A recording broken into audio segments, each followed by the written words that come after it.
Ladies and gentlemen, please be seated. Our program is about to begin.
Please welcome Semafor's Catherine Bilgore.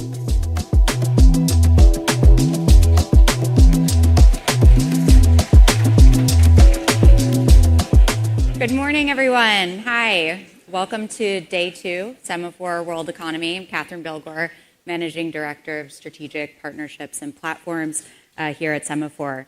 For anyone who's not yet familiar with Semafor, I'm here to tell you we launched 3 years ago in a moment characterized by information overload, extraordinary complexity, and eroding trust. And Semafor really set out to provide an antidote to that, really focusing on providing a fair-minded, transparent, and global intelligence network to service the new world economy.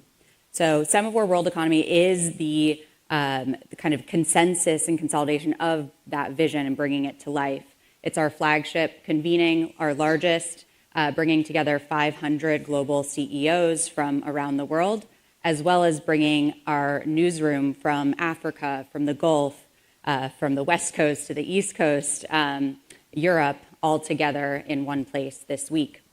The discussions are really designed to provide insight, intelligence, diverse perspectives on the issues that many of the leaders in this room are focused on dealing with and cultivating a future for that is positive for everyone every day, every week, every year of your lives. So this morning's session is AI's next chapter. I'm sure everyone in this room has heard of AI. If not, might be in the wrong room. But we will explore how rapid advances across industries, from healthcare to technology to insurance to infrastructure, are really being implemented to create a better future for the new world economy. So we'll be hearing from an incredible group of leaders. Want to thank our partners, presenting partner at Cisco and Schneider Electric for bringing us all together and helping us do this. So thank you. And just a bit of housekeeping. Please, if you can, wait to move in and out of the room if you must between sessions, just out of respect for our speakers and our guests. And with that, let's get to the news. Thank you, everyone.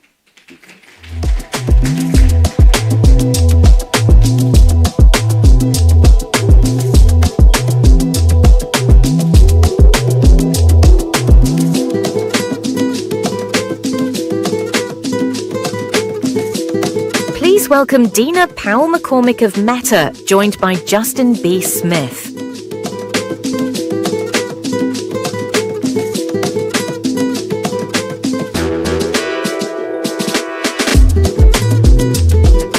Good morning.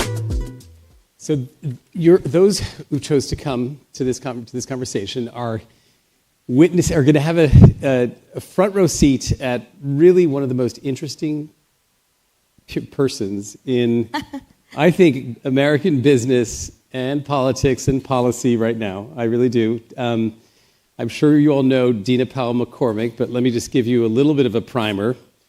She's served several presidents. She's currently the president and vice chairman of Meta, having served on the board of Meta for a year, stepping down from the board mysteriously, only to be named president a few weeks later.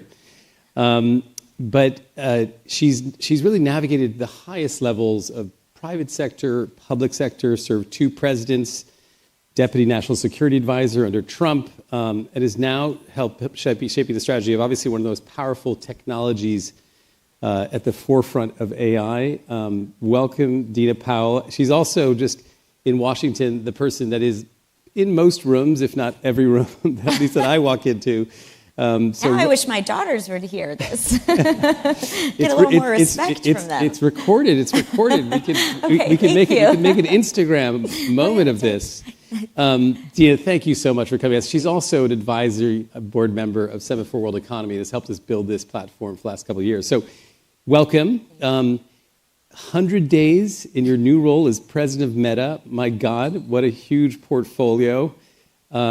And you're on the board for a year. How has it been going? To give us a sense of the transition, what are you working on, that sort of stuff? Well, thank you so much for having me, Justin. I do have to start by saying it is so impressive. Semafor was an idea 3 years ago, and to sit here today and see you have 500 global CEOs just really remarkable. So congratulations. Thank you. Let's start with that. Very, very impressive. I was there at the beginning, so to speak. Well, it's been quite 100 days. I have learning as much as I can. Just recently, we launched our next model, and we're really excited about that. Alex Wang, who runs the Meta Superintelligence Lab, has worked so tirelessly. He built an incredible team.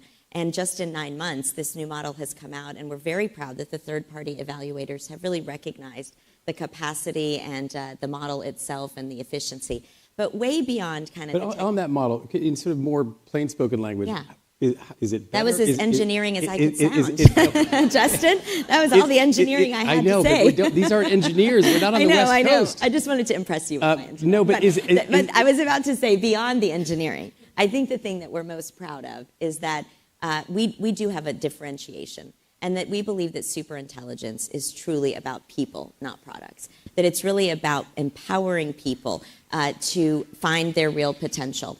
And I'll just give you 3 quick examples of that. The first thing that we've seen, because on our platform, every single day we reach 3.5 billion people between WhatsApp, Facebook, Instagram, et cetera. And over 200 million of those are small business owners. And yet small business owners today are not using artificial intelligence. They're very on the surface. But when they do, what happens is they actually make their business so much more efficient, and they don't waste time doing things they don't need to be doing. And that doesn't result, by the way, in firing employees. It actually results in opening up market share for these small business owners. And we have just seen that in recent months really take off, and especially with Meta AI. The second is the people piece of it. The workforce that is needed today to build AI is pretty remarkable. Just in the next 2 years, America will need 500,000 electricians. And not only are we, of course, very proud to be supporting those roles, they're actually using Meta glasses and using AI actually as they are training to become electricians. And finally, Alex Wang has this great tagline, "Make your life better." I know there are big and lofty things that artificial intelligence is doing, more critical than ever. We just read this week that pancreatic cancer is on the verge potentially of being cured using the scientists and what they've been using through many of the terrific platforms. But it's also just about every day giving you more time to create and to do what you want to do. So I just have a quick sidebar question. You went from the heights of Wall Street at Goldman Sachs, running all sorts of things there, obviously at BDT after that, to the heights of Silicon Valley. What was that transition like?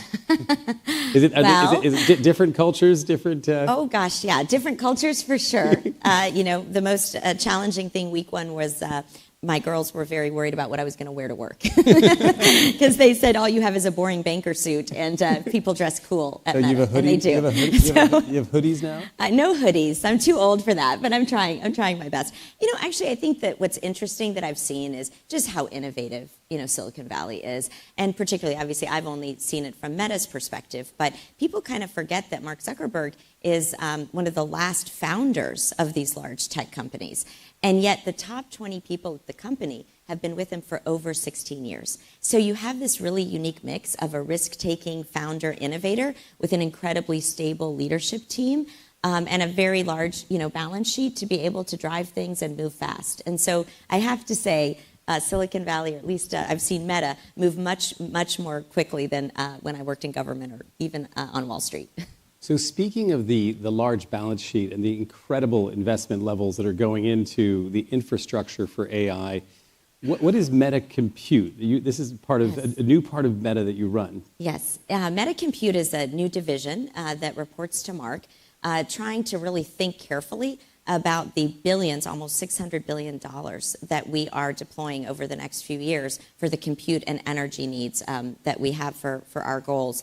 And when you think about the size and scale of what is required today in terms of capital, energy, and talent, estimates have it at over $10 trillion of capital will be needed just over the next few years, over 250 gigawatts of power, which is a lot, and frankly, so much, not just engineering talent, but an enormous amount. We've sort of been describing this, to be honest, as the workforce for America.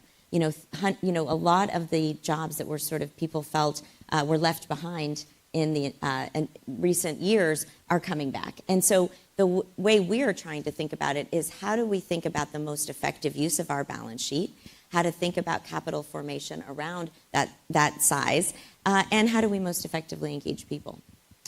So switching to geopolitics, I mean, I talked about your unique position in Washington, D.C., but your equal position that's unique in Abu Dhabi and Riyadh and all these incredible Gulf markets where you've had an amazing career as well. So does the recent war in Iran make big tech and big finance companies sort of rethink their rush to the Gulf? What are you hearing right now? Well, these are, strategic capital partners of many, many years for those of us in the tech sector. When you really step back and look at what the Gulf countries have done, especially Saudi Arabia, the UAE, and Qatar, about 15 years ago, they really started to diversify their economies and diversify them away from natural resources into, we didn't call it artificial intelligence then, but technology, longevity, biotech. And these were massive strategic decisions that were trillions of dollars, whether it was Vision 2030, what you see in the UAE and Qatar. And so first of all, I think they're very invested, if you will, in this space. The second piece is that right now, when I talk to my friends, including Khaldoun Al-Mubarak, who's also on the board of the advisory board of Semafor and runs Mubadala, what he will say is, I think we're going to emerge stronger, because we realize now how important these technologies are, not only to our economic independence and economic growth, but to national security. And finally, for us, what makes a really good partner and an investor?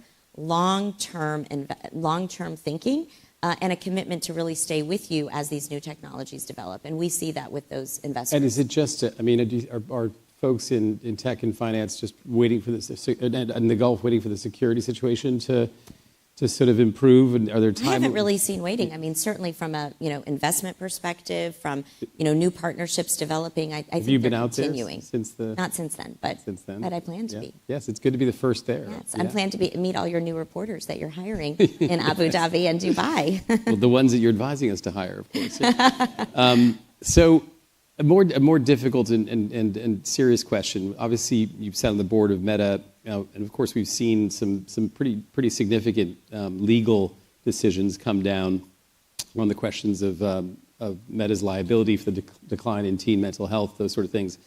How do you think about this? You're a mother of six children, 6 girls. How do you think about this, and what's Meta's view? Well, as a mom, I take this really seriously and frankly, personally. We disagree respectfully with those verdicts, and we're appealing.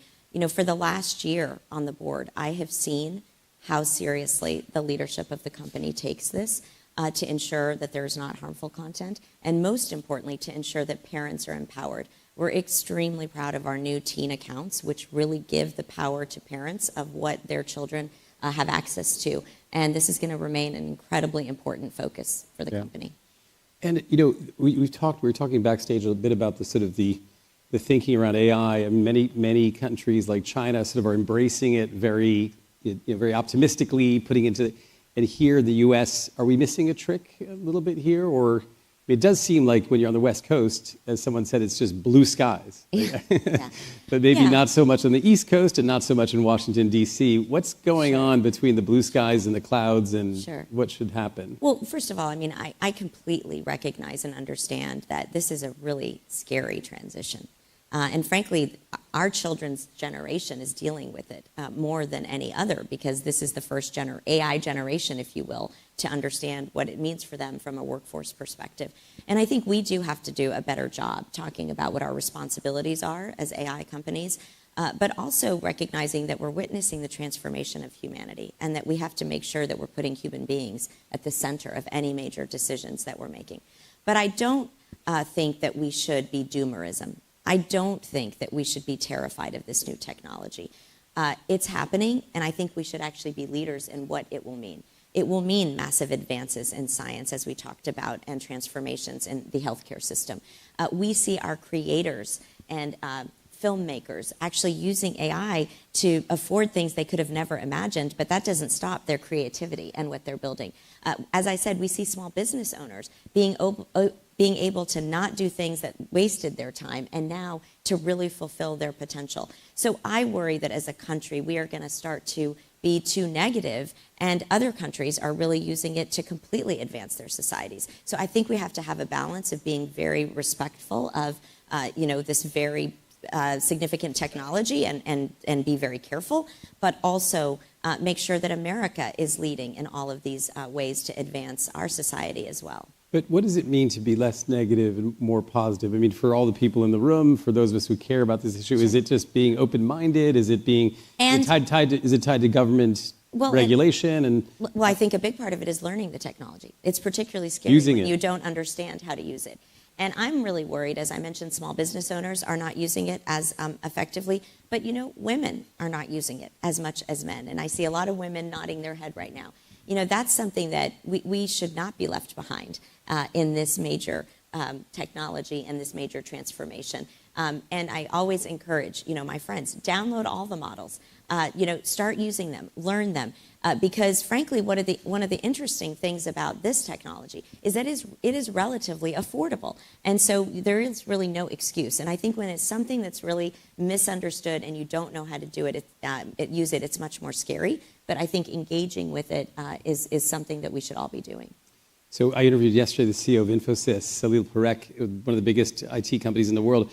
And he said to this point that he built an office adjacent to his office, which was his AI center, and he dusted off his coding skills from 30 years ago, and is now, every customer and every single employee that comes into his office says, look at my personal AI den.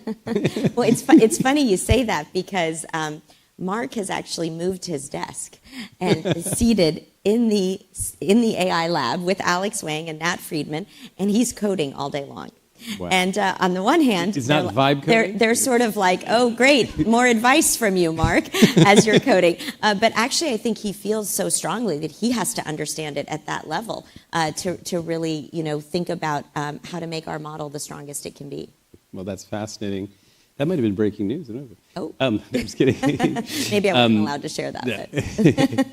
Yeah. So let's finish on a personal question, which is just, you are sort of admired by so many for how you sort of operate in so many different environments, how you have friends across the aisle, across industries. What's your secret? How do you make friends so well?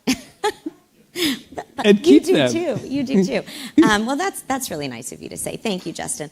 I think I'm blessed. I have had a few really important mentors in my life who invested in me at a young age, and I think they taught me something pretty important.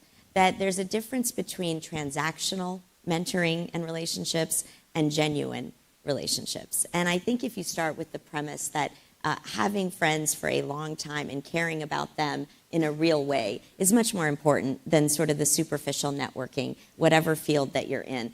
And frankly, calling people when they're down. If you've done anything significant in life, you have failed. I certainly have. And in those moments of failure, you know who your real friends are because they're the first to call.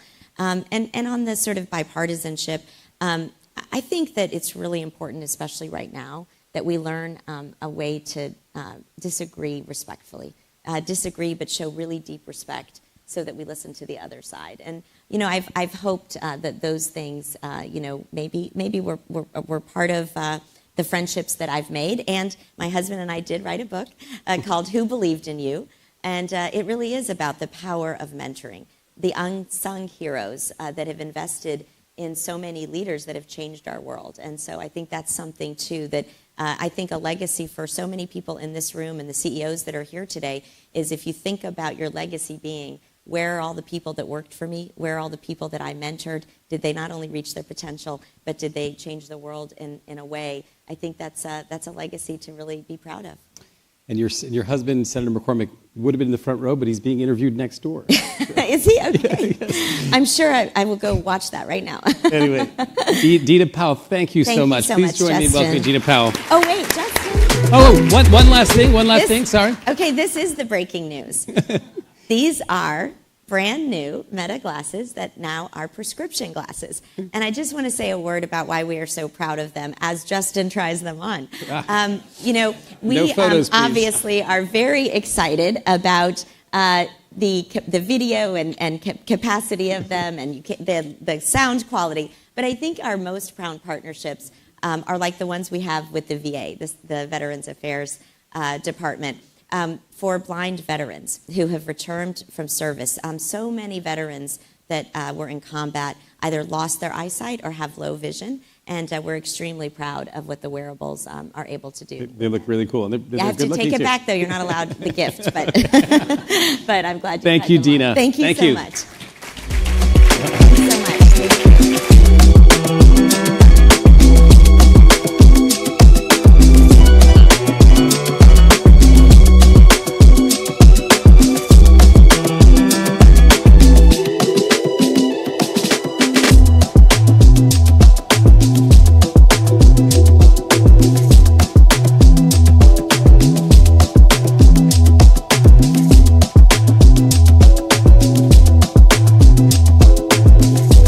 Welcome Senator Dave McCormick and Burgess Everett of Semafor.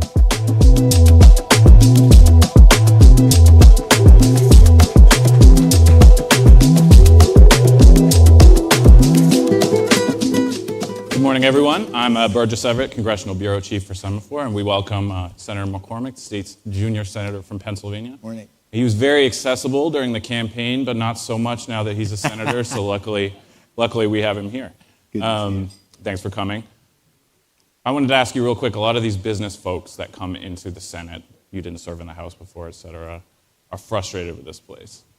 What do you think? I mean, is it boring? Is it frustrating? Or like, how are you managing with this on a daily basis? Well, first of all, it's always great to follow my wife. So I'm known around Washington as Dina Powell's husband, which even I thought once I got the Senate seat that might change. But no, it's great to be here. Thank you. And it's honestly, I feel privileged to have the job, privileged to have the opportunity, and I worked hard.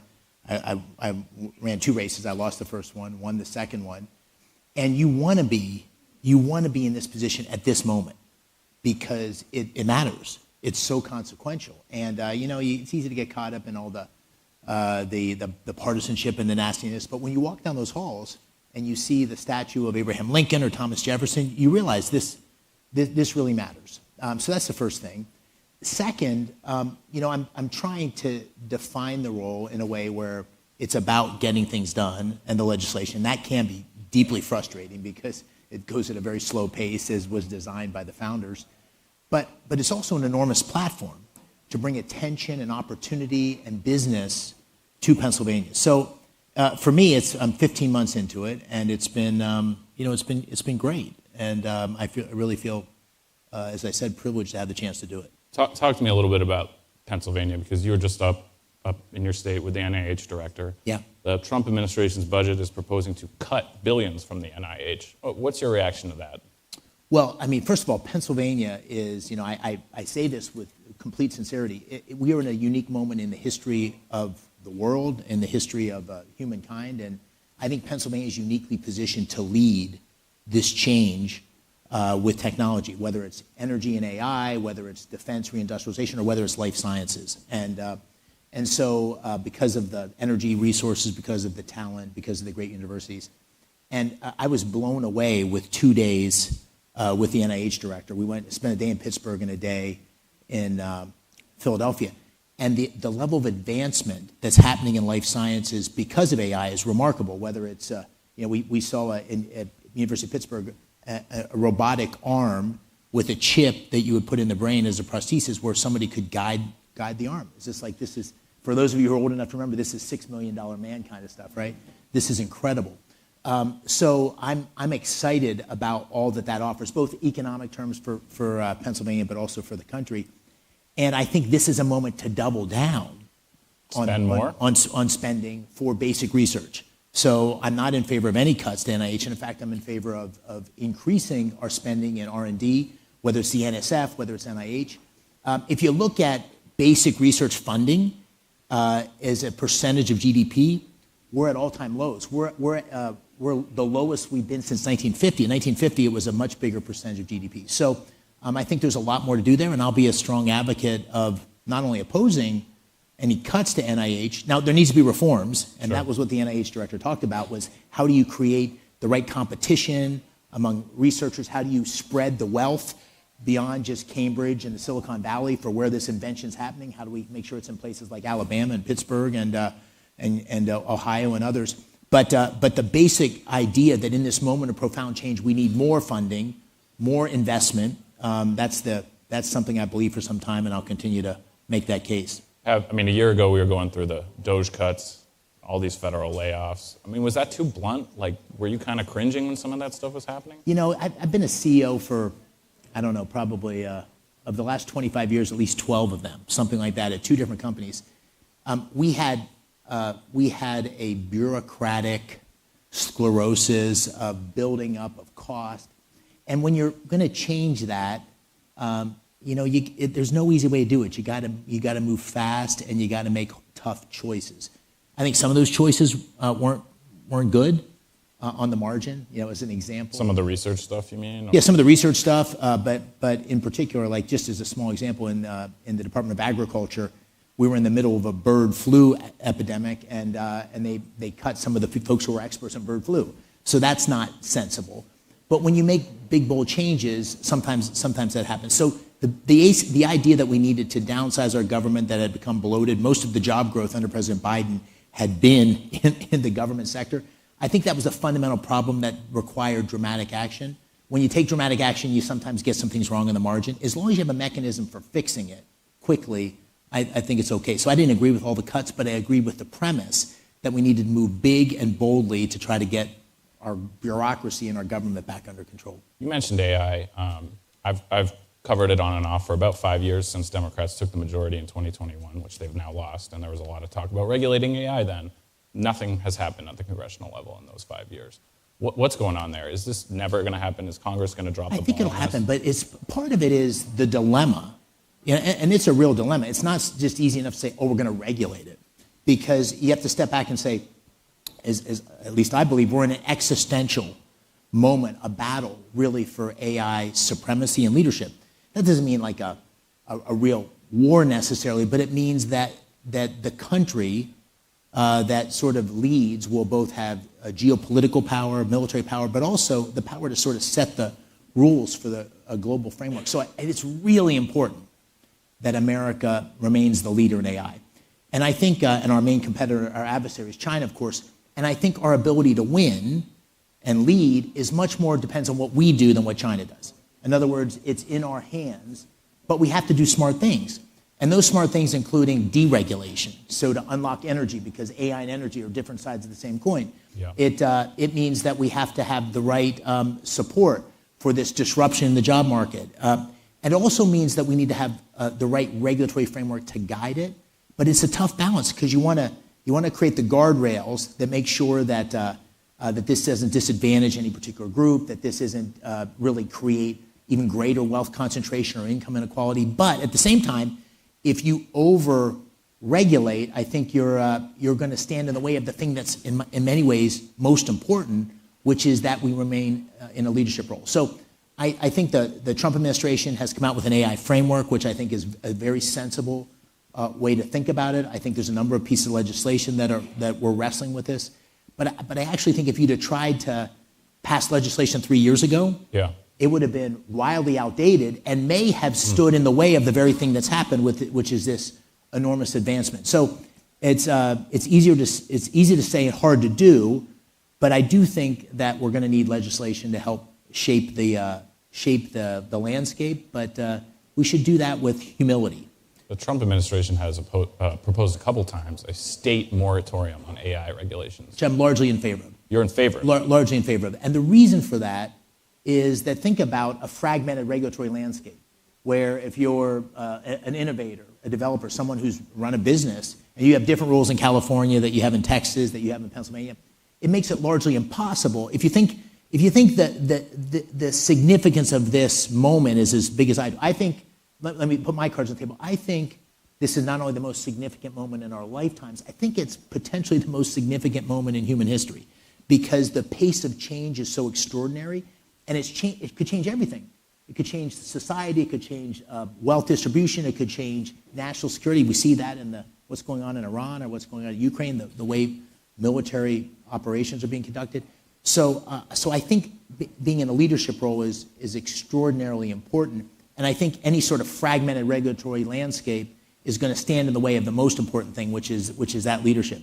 I don't say that and that's not to say the government doesn't have a role. Yeah. In terms of governance and oversight and setting the regulatory stakes. But I just think we should do so with humility. Just like we don't know how the AI revolution is going to play out, we also shouldn't be too certain that we know how the regulatory framework should look. We should do it with humility and then adjust as we go. The political side of this is challenging, right? Especially with the data centers.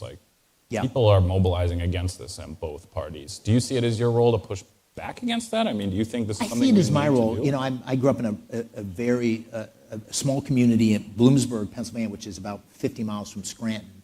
And, that town was really devastated by the effects of globalization. We had a carpet mill that had 2,000 jobs, and now it has 100. So I've sort of seen up front and personal how that played out.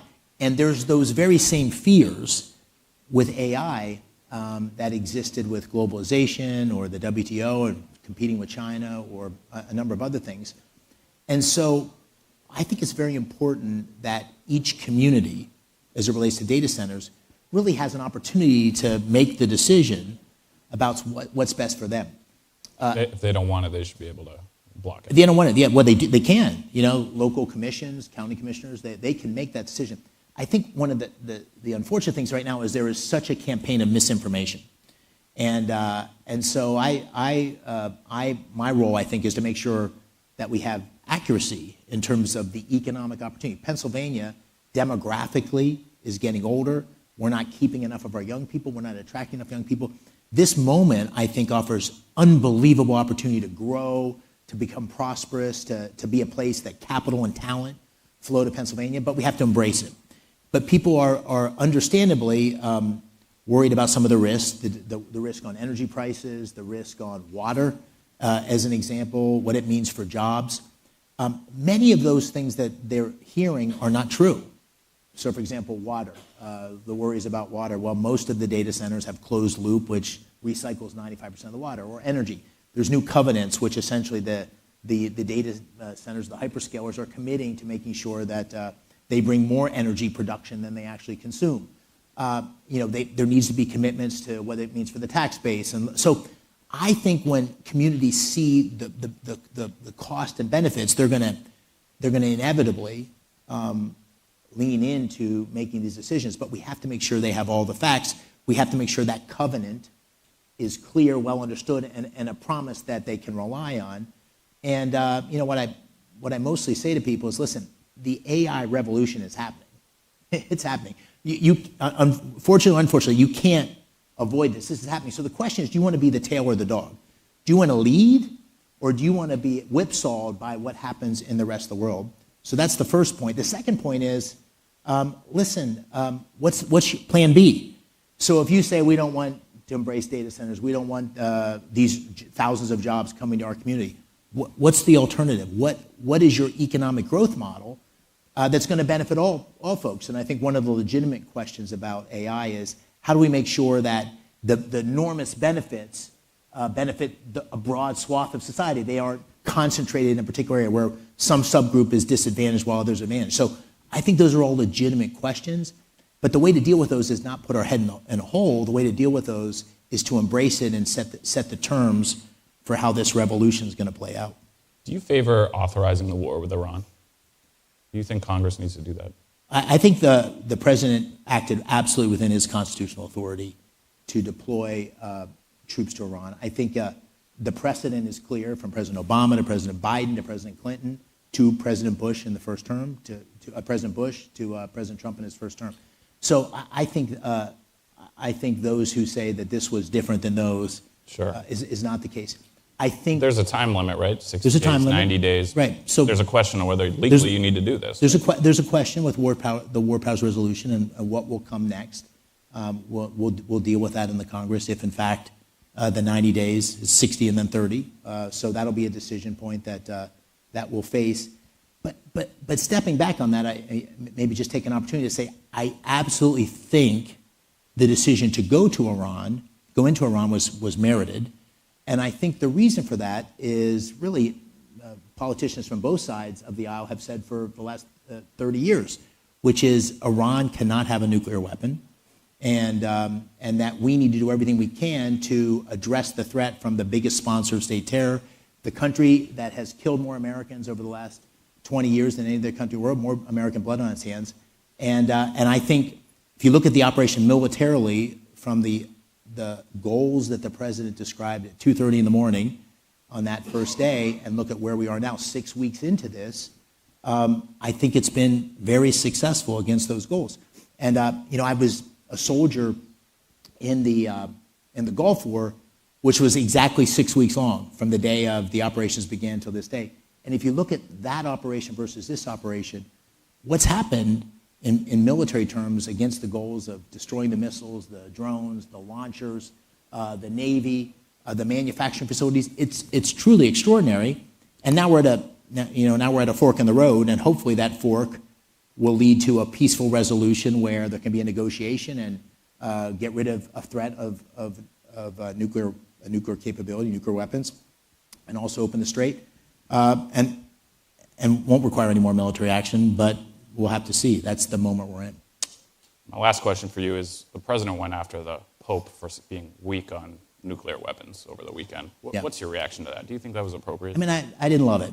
I wish he had done it. And the reason is, I just think it's distracting from this moment we're in. So if you think about two big things. Number one, this is an enormously consequential moment in terms of what's happening in the Middle East. If we complete the mission and accomplish the goals the president's laid out, it will change the Middle East. It will change national security. It'll change something that's really been locked in place for 50 years in terms of our biggest adversary, or one of our biggest adversaries. So I think the focus is ensuring the American people understand the significance of this and the reason it was necessary. And I also think there's just other great things that are happening that are important for the American people to know. And I'll say one very briefly, which is the president campaigned on closing the border, securing the border, and stopping the flow of fentanyl. I campaigned on that too. Fentanyl has been a poison in Pennsylvania. When you covered the campaign, Sure. It's a huge thing. 4,000 people just in Pennsylvania died in 2024. And the FBI director came to Pennsylvania last week, and we had the preliminary numbers from 2025, and that number had gone from 4,000 to 1,500. Still 1,500 tragedies, parents that mostly lost their kids. It was just a horrific thing. But the securing the border, the going after the cartels, the legislation, all these things are making a difference on big, important things. So I think anything that distracts from, describing what's going on at the moment with Iran and describing where we are relative to the promises the president made, I think are counterproductive to the goal, which is to make sure America keeps moving in the right direction.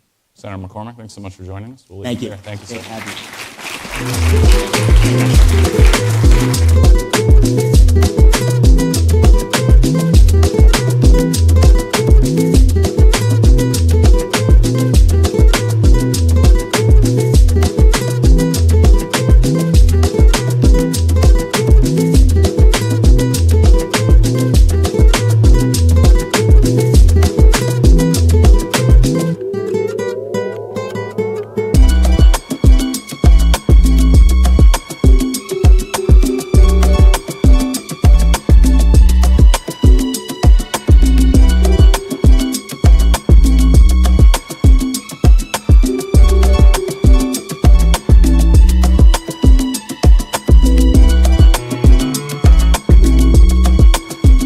Please welcome Liz Santoni of Cisco and Justin B. Smith of Semafor.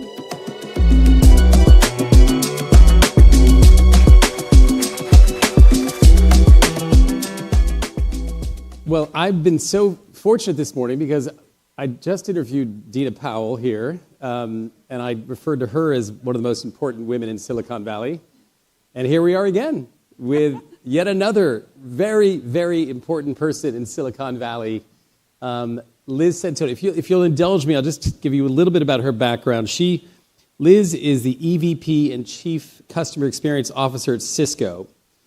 Now, that's a title, but the facts are she manages a $15 billion business, leads a 20,000-person team, and is leading one of the most significant AI transformations of industry within Cisco.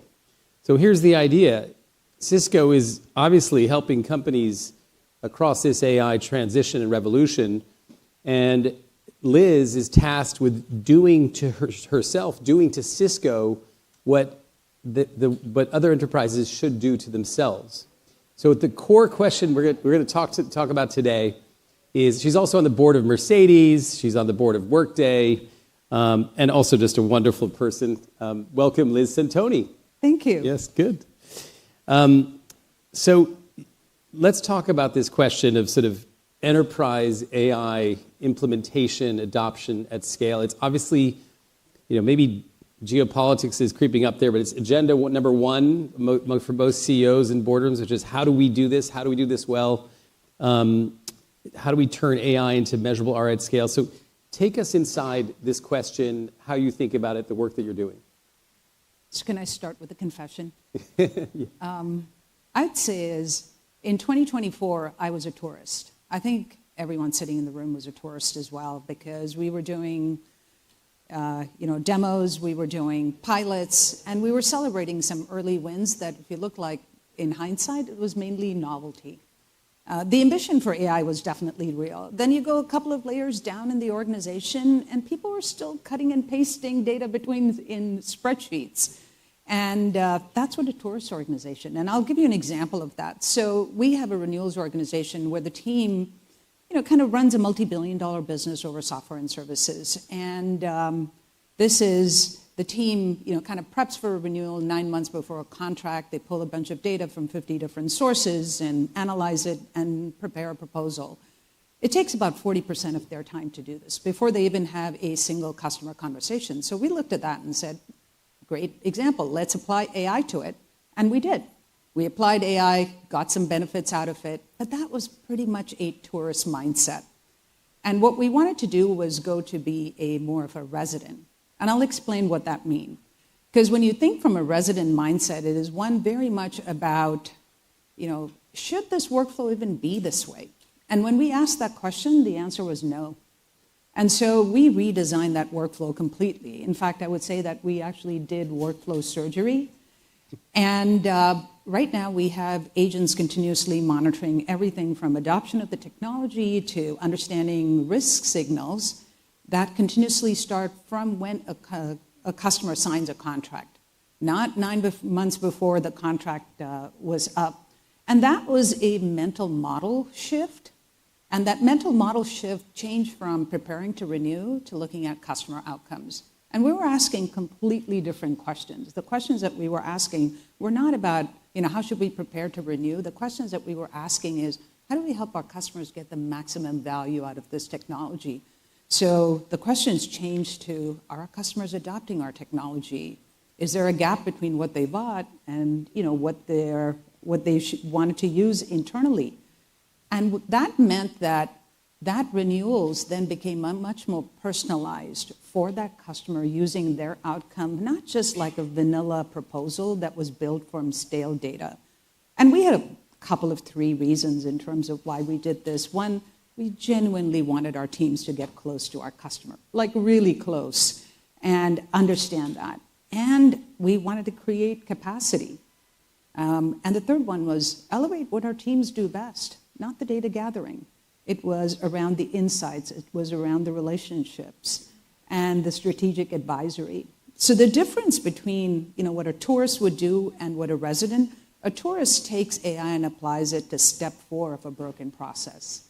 A resident asks, Jesus, step 1 to 4, should that even exist? And can anyone move from tourist to resident? I mean, you can in the real world, but in this world, what are the steps that are required to become a resident?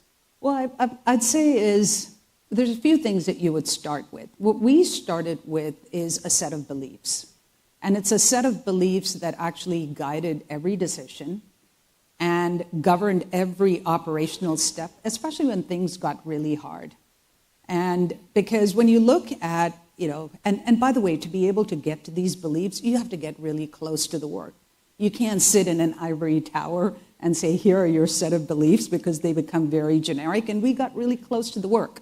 I'm happy to share like the set of beliefs that we had that we started with is, one is AI was going to change the cost structure of expertise. So every single workflow for us that was actually bound by or bottlenecked by human capability, we said, hey, that's ripe for a workflow change. The other one was, it seems very obvious, but status quo is not the safe option. Because usually it's more like, hey, don't touch this, it's revenue generating. Well, standing still is not an option because our customer expectations of us was completely different. The third one was around, which I hear very often as a pushback, is, well, we do this and quality gets impacted. Actually, quality gets elevated with AI. So to me, the floor was where it is quality is today. The ceiling was much higher. And the last one was really interesting. Leadership was a rate limiting factor. It was not the technology. The people who are the leaders who are actually really, really good at what they do here is not just the people who are comfortable with AI and who've got a good knowledge base of AI. They're the folks who actually are very candid about where things are. They're not afraid to move even when things are not certain. And by the way, they are most focused on the customer outcome than they are on process. The leaders effectively have to mandate residency and mandate the practice of workflow surgery, right? That's to some right. extent? Yeah. And I want to talk about workflow surgery. I don't think we have time, but it's an intriguing idea. It sounds painful, but it's pretty hard. It's hard because the bottom line is it's the people who are implementing AI poorly are just sort of taking their old systems and just putting on a layer of technology. What you're talking about is basically going back to all the original assumptions, questioning the entire existing operation and rebuilding it from scratch. Correct? And that's innately hard to do because then it goes against everything that we've believed in our organizations on how things work today. We have looked at workflows that were designed like 15 years ago, and we've said we've optimized it using AI and ML. This goes back to saying, us questioning, should work even be done this way? And that's hard from a human standpoint to admit that the way we've actually been doing work is not the most optimal for what it delivers for our customers or even for our teams. So just in closing, because we learn a lot in sort of failure, what are the things that you've missed along the way? I mean, what are the sort of the learnings in this process? Yeah, the interesting part is, we looked at this and saying, this is great technology. We're actually deploying it for efficiency. So we went in looking for efficiency. What we found was judgment. And I'll explain in terms of an example of, we hear about how engineers are deploying like coding tools and creating like a whole host of like code for that matter. It's code slop right now. But when you look at taking that code and deploying it into production, there's a whole host of things that comes in. It's everything about the architecture, it's your security, it's your keys management. It's things, the decisions that you've made 3 years before that run things today. That's not something that you can prompt your way through it. That's sitting in an engineer's head. That's the scaffolding and institutional knowledge that sits, and we were burying that competitive advantage amongst all of the overhead. So what AI does for us is it doesn't make it worse. What it does is it surfaces the fact that judgment and that insights, that human insights, it moves it up the stack. It's even more critical than before. And for us, the kind of the unlock was the way we even think about leaders and what they do. It's not just about leaders kind of managing work. It's about leaders focused on how do I unlock that creativity, those insights, that judgment, that knowledge that sits in someone's head right now, and create the best environment to let that flourish and create job roles around that. So I think that was like the major shift in terms of how we look at talent, our best talent, not just folks who are involved in the busy work, and how we make sure that that talent flourishes. So it's an upskilling, not just for the teams doing the work, but also leaders in how they manage people. Well, Liz, I mean, thank you so much for this conversation. It's technical, it's different, but it really is the work of the world right now, at least in the large business communities, which is the focus of this conference. So thank you so much, Liz Tintoni. Please join me in thanking Liz Tintoni for this conversation. Thank you.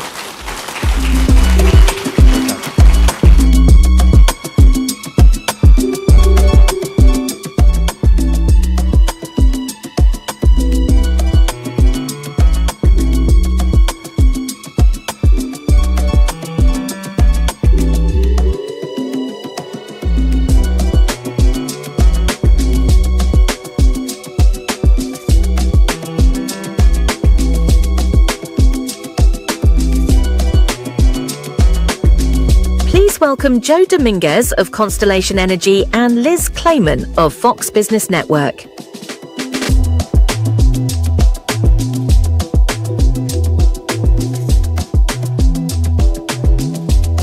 Hi, everybody. Yes, he's a big deal. I promise you're going to learn a lot more about AI and the power that powers it.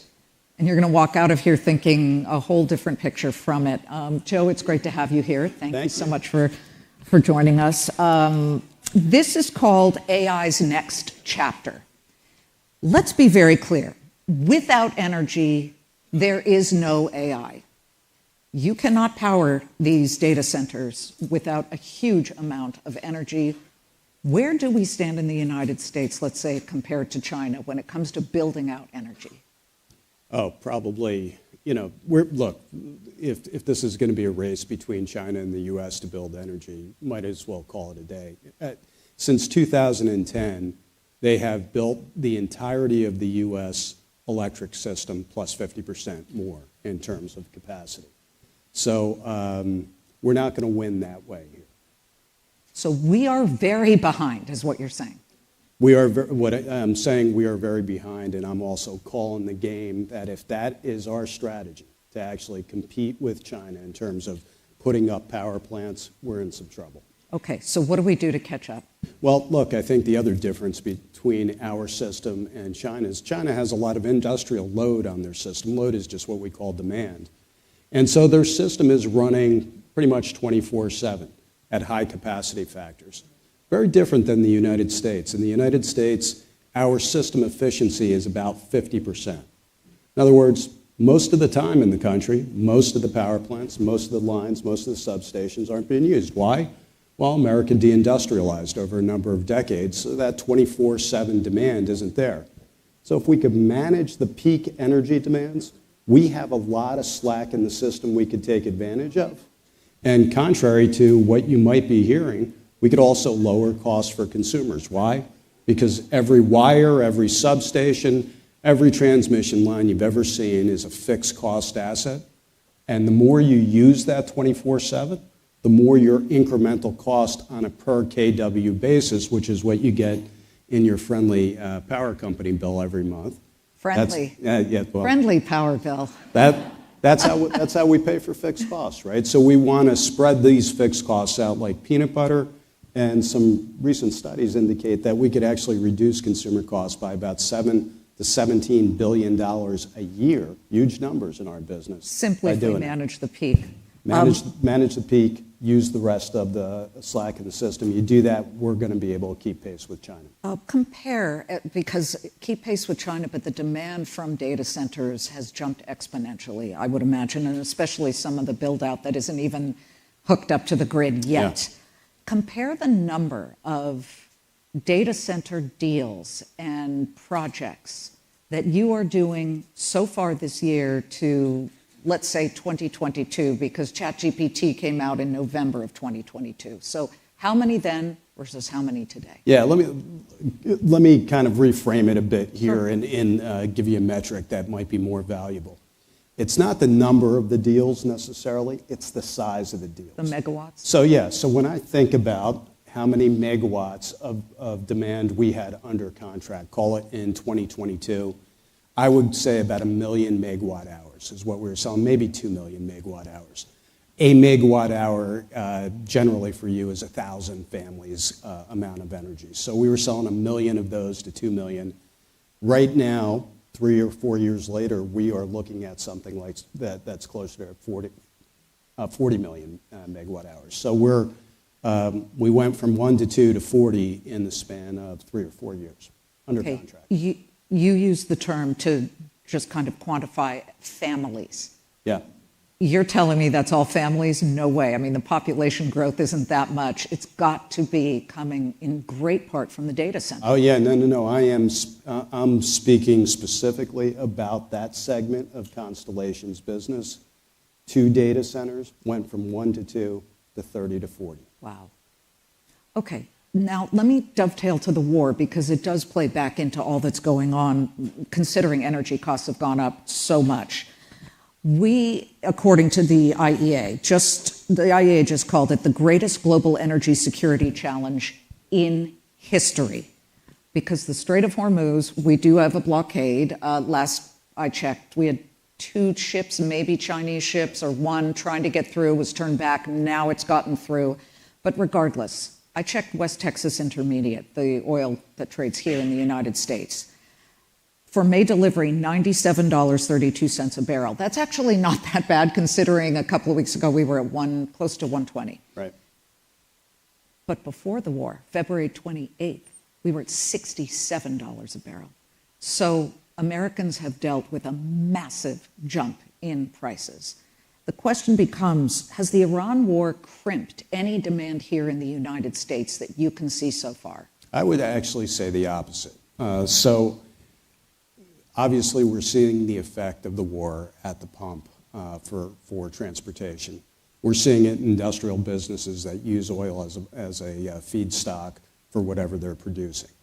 But in terms of domestic electricity, it's really based on the price of natural gas. And natural gas, despite the amount of LNG we've built, we're not seeing any convergence between the international price of natural gas and the domestic price, which has been stable really throughout this crisis. So in turn... In fact, it's actually, nat gas I checked also, it is down since the war began. So, and one would expect that because as we produce more oil in the country in response to the oil pressures, we'll actually, you don't just get oil out of the well, you get some natural gas, so we'll start overproducing natural gas. So we could actually see some downward pressure on electricity prices, ironically, at this very same moment. So I wouldn't think of supply and electricity being impacted, with one little caveat. We use oil for about 1 to 2% of the electrical energy we produce in the country. All of that happens in cold winter months. So, there could be effect, in particular in places like New England that still use a lot of oil. So, but the U.S. is supposedly, and I think a lot of people in this audience are wondering this, the U.S. is supposedly energy independent. Not supposedly, we are. So why are families in Ohio seeing their bill reflected? They're absorbing some of that. They are seeing the price go up since the war. Yeah, but yes, we are energy independent, but we are still interconnected to foreign markets, right? The only way our oversupply of oil would not impact us economically is if the U.S. started to say, look, we're oversupplied with oil, we're going to stop imports or exporting, right? And we're going to basically keep all of our oil here. Then you would see the price collapse. Also, you're hearing comments from world leaders today, the IEA and others, that are really begging countries that are suppliers not to do that. Do you foresee that? Look, I think I don't foresee that happening because I'm hopeful that there will be an off-ramp to this conflict before we get there. But at some point, the political pain will be such that the administration will start thinking about America's energy independence separate from the world, and that might lead to some restrictions on exports to other countries. Okay, that to me would be interesting. I think that might gyrate the markets a little bit more. Yeah, who knows how far this goes, right? That's the whole point. I brought up Ohio because it's interesting. We journalists watch the wires obsessively, and even in the middle of my show, in the final hour of trade, I see something pump, and usually lately it's OpenAI strikes a data center deal with Oracle to soak up whatever capacity left it has for compute, and then you watch the stocks and they're moving crazily. There is a question about how much of this is real and how much of it is hype. And I say that because Ohio regulators just took steps recently to demand that data centers be accountable for what they actually are going to build out. I mean, they're forcing tech companies to get real about which projects they're actually serious about. And guess what? AEP cut once their feet were held to the fire, they cut their forecast of real build out by 50%. So is this just a bunch of promise, or are we actually seeing shovels in the ground and you beginning to start rolling, the connectivity for power to these data centers? Yeah, remember at the beginning of this, you asked me, and I said we went from 1 to 2 delivered to 30 to 40 delivered. That's happening, so that's not a forecasting thing. Those things are built and they're being energized right now. This issue of over-forecasting is a very real issue, and we had a great deal of hysteria. Everybody and their brother went out and started to try to build a data center to attract a hyperscaler, and that looked like a ton more load than actually comes on.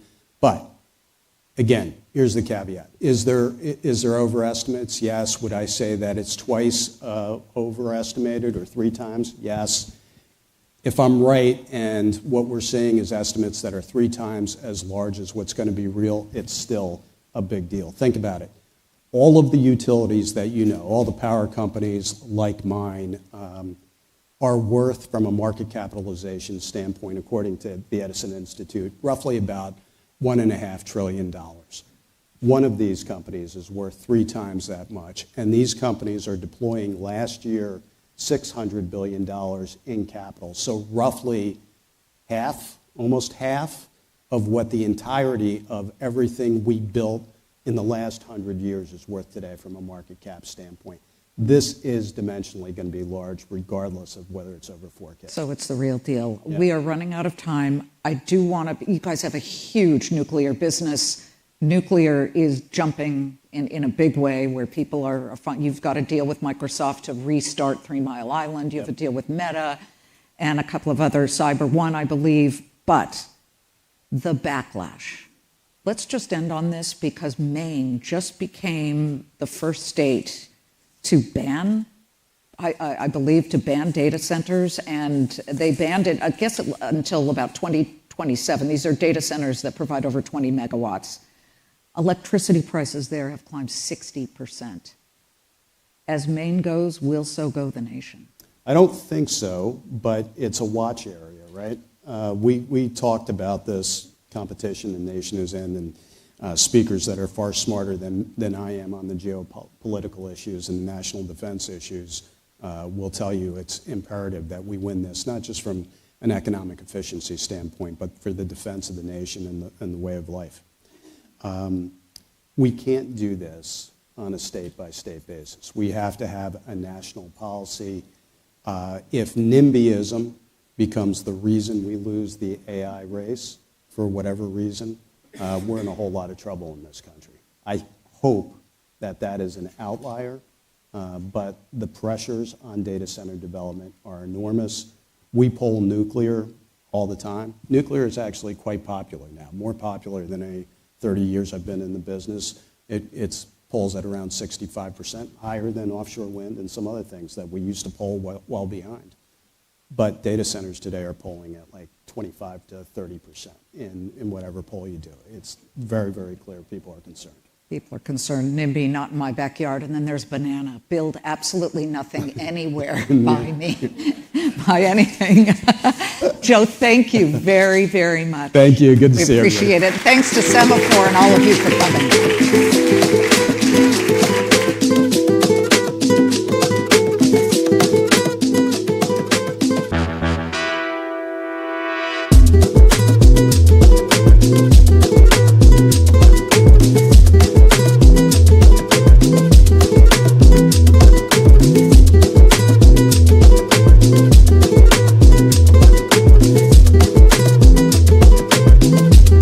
Please welcome Martin Schroeter of Kyndryl and Gina Chua of Semafor.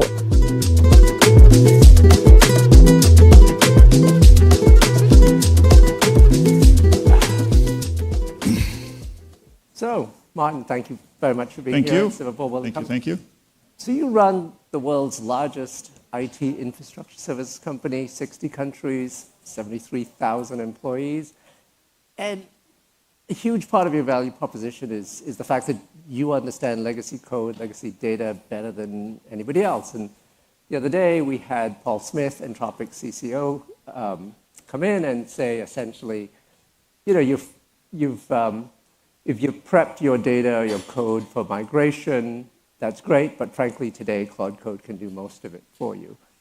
How does that impact your business? What's the competition look like now? Yeah, it's a wonderful tool, right? I mean, Gen AI and where we're going with AI is going to be a real tailwind for us. So Kyndryl runs, as you said, well, we're the largest infrastructure services firm, so we run half the world's biggest banks, representing half the world's asset base under management, 300 insurance companies globally, 7 of the 10 largest airlines, supply chains, et cetera, et cetera, et cetera.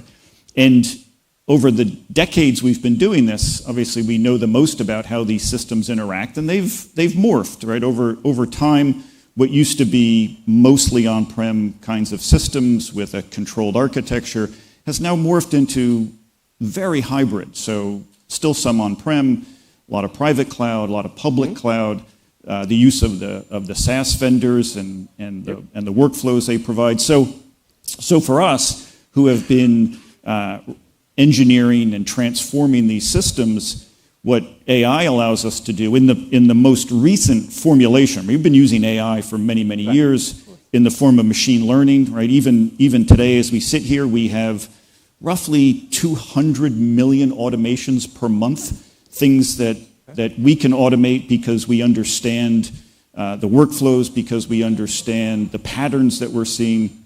And now with the advantage of agentic, now we have, as we sit here today, we have about 1,030 proprietary agents that are working across our systems, and they're helping us get to root cause faster. They're helping us identify and take action to prevent things from breaking. So for us, the idea that something can build code is a wonderful tailwind, and now we have the demand from our customers to help them become agentic enterprises, and that's a lot of work. As you said as well, there's a lot of legacy systems in the world, and now that the world has built this beautiful new bullet train, if I use that as a metaphor, can go 150 miles an hour, but you're not going to run that bullet train on tracks that are built for 30 miles an hour. So for us, it's a tailwind from a demand perspective, and it's also a tailwind for how we deliver what we do, and allows us to do it with higher quality.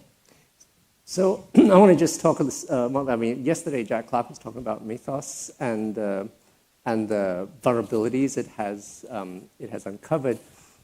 Again, most of the world's legacy systems you handle, and those vulnerabilities are in legacy systems. I mean, how much of that of a job is that going to be for you?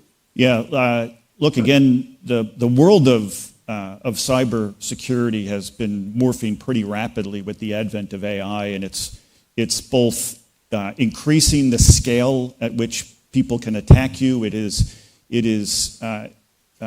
requiring that you respond much more rapidly to attacks. And so for us, with the advent of Mythos, which has basically found all these day zero vulnerabilities, because, and I'm sure the audience is aware of this, but you used to look very vertically at a technology and try to understand the vulnerability, and now what Mythos is able to do is to string horizontally all these patterns that it can see and try to figure out in a relentless way, how do I find the vulnerability? Well, similarly for us, because we understand the systems, we understand how they're engineered, but importantly, we have our platform called Kyndryl Bridge, which at least gives us a starting point, which is, well, what do I have? What's the visibility to the entirety of my platform?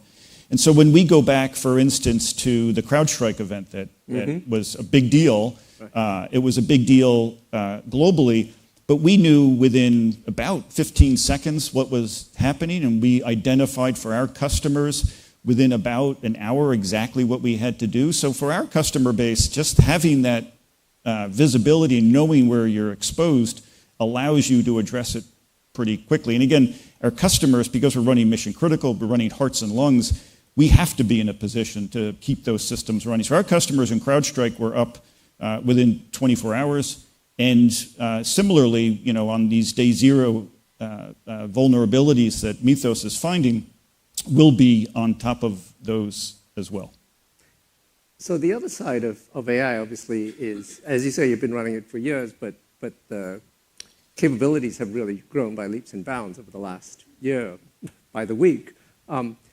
Clearly, there seems to be the ability for you to at least to drive down your costs. Are you seeing efficiency out of that? And as you see efficiencies, what are your customers saying to you about, can I get some of that too? Yeah, well, they absolutely will, but we've been in that mode. We've always been in that mode. So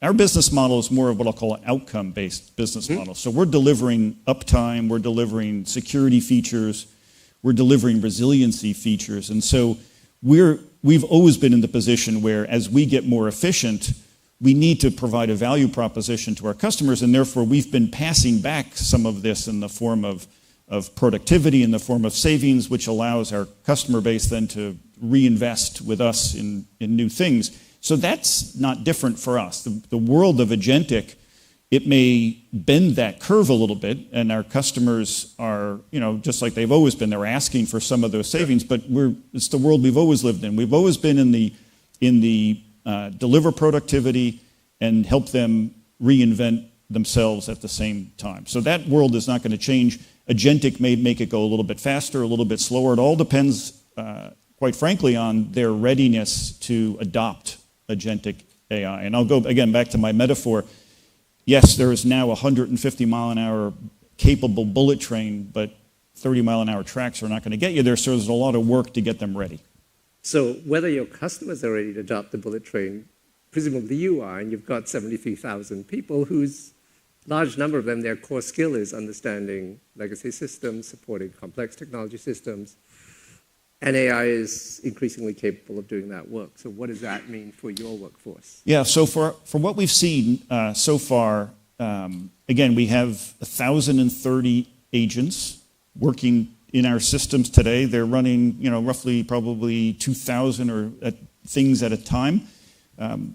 But our 73,000 people are the ones that are overseeing those agents. These agents don't operate, they operate on their own, but they need to be controlled, they need to know, they need to be governed, they need to be part of a system that is not going to run itself out of control. And that's what our teams are doing. So for our core infrastructure services, our delivery teams sit on top of these agents and make sure they're doing the right things. For the teams doing the work every day in Kyndryl, what we've seen is that they are building their own agents to make themselves more efficient, more productive. So while we have, as I said, 1,030 agents in the infrastructure today, our teams have already created about 30,000 agents to help them do their work, to become more efficient. So I think, and I don't think that relationship is going to change much. As we add a couple of hundred agents into our infrastructure every couple of weeks, I think that our teams will add thousands of agents to the way they do their work. And I think over time, then, it does allow them to become more efficient. But it's always going to be about agentic, about AI with people. And that's why in all of our work with our customers, the technology works, the pilots work.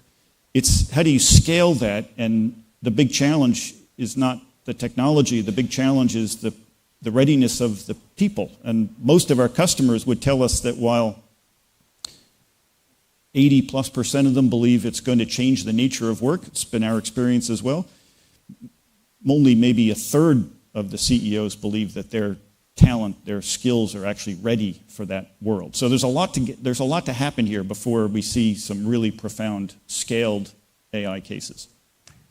So in February, you had an announcement about internal financial controls, and you haven't restated. I think you've said you're not going to restate. No restatement. But there is, to some extent, less visibility, or at least less, I guess, confidence in the numbers. And I know you can't comment on litigation, but clearly investors are wondering what's happening. Yeah. What can you say to give them confidence? So a couple of things. One, we received a request from the SEC to have questions about, really mostly about our disclosure processes. And as we started to do the work to understand our disclosure process, we found material weaknesses in the process we used to disclose things. So while we're obviously cooperating with the SEC, we're answering their questions, and that will continue. There was no restatement, but importantly, we found that the leadership of those functions needed to change. So we took very quick action. We separated two leaders in those functions. We have interim CFO, interim GC now. But it really is around disclosure. The practices that we employ haven't changed. We've been pretty clear about that. We'll keep working with the SEC to make sure they understand the disclosure around it. And we have, obviously we've changed our disclosure as well to try to get to where we think the SEC would want us to be. So we're constantly reviewing disclosure. We enhanced it dramatically in the last earnings call. We'll do more again this quarter.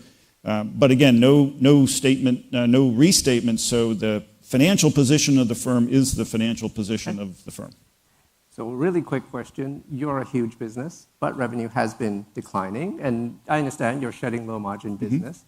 But at the end of the day, people want to see growth, presumably. Where is growth going to come from? Yeah, it's a great question. Look, I do believe over time that our run, transform, run approach to helping these critical infrastructures get ready for what's next will drive growth. It won't necessarily be like triple-digit kind of growth, but the ability of our customer base to modernize, the ability of our customer base to find innovation wherever it's being created, public clouds, in new AI-based cloud compute centers, all of this increases the complexity of their IT world, which means for us, it means they need help. They need our engineering expertise, they need our innovation, they need our IP to help them move. And I think over time that delivers growth after we get through shedding the low margin or no margin content that we inherited.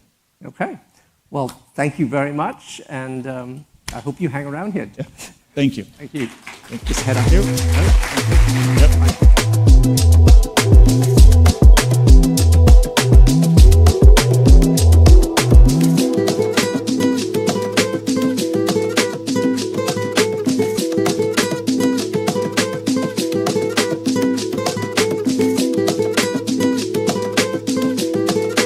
Please welcome Michelle Gass of Levi Strauss & Company and Amna Nawaz of PBS NewsHour.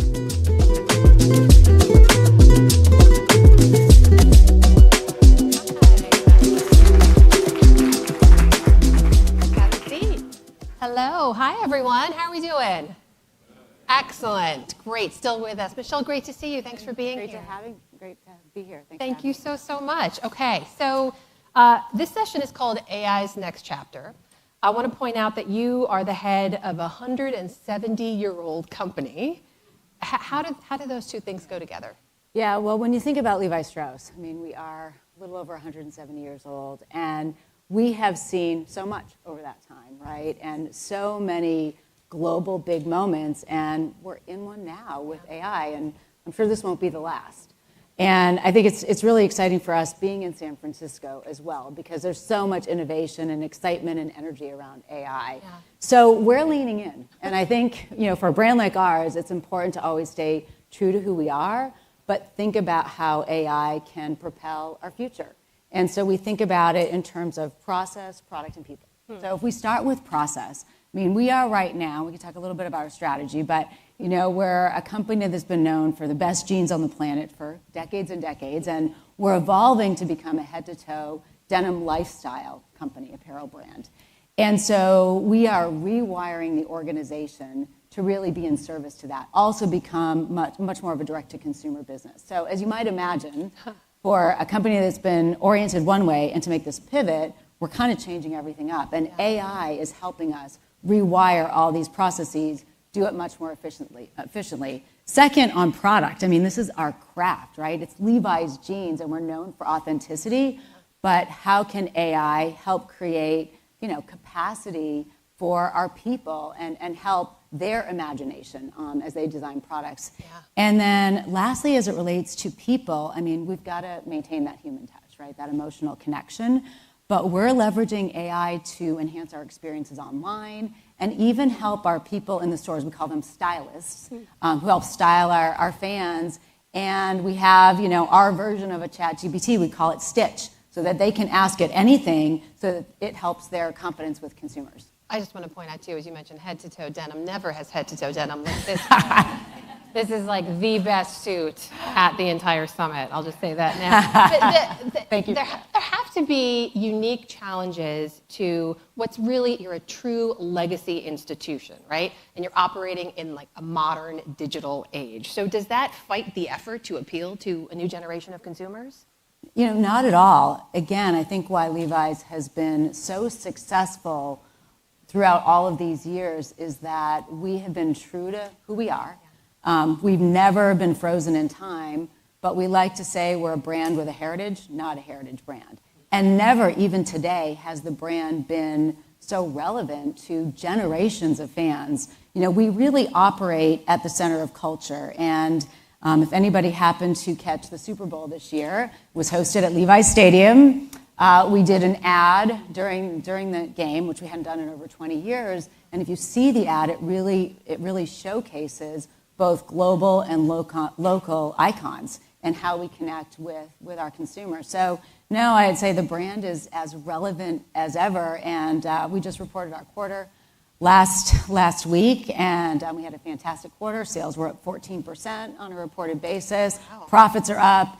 And we even guided our year. We increased our guidance, even amidst the environment we're operating in. I mean, one of the things I found so interesting about Levi's is at a time when American-made is not necessarily a selling point in the rest of the world, the majority of your sales are now global. When did that happen, and how do you do that? Yeah, it's been like that for some time. 60%, to your point, 60% of our business is international.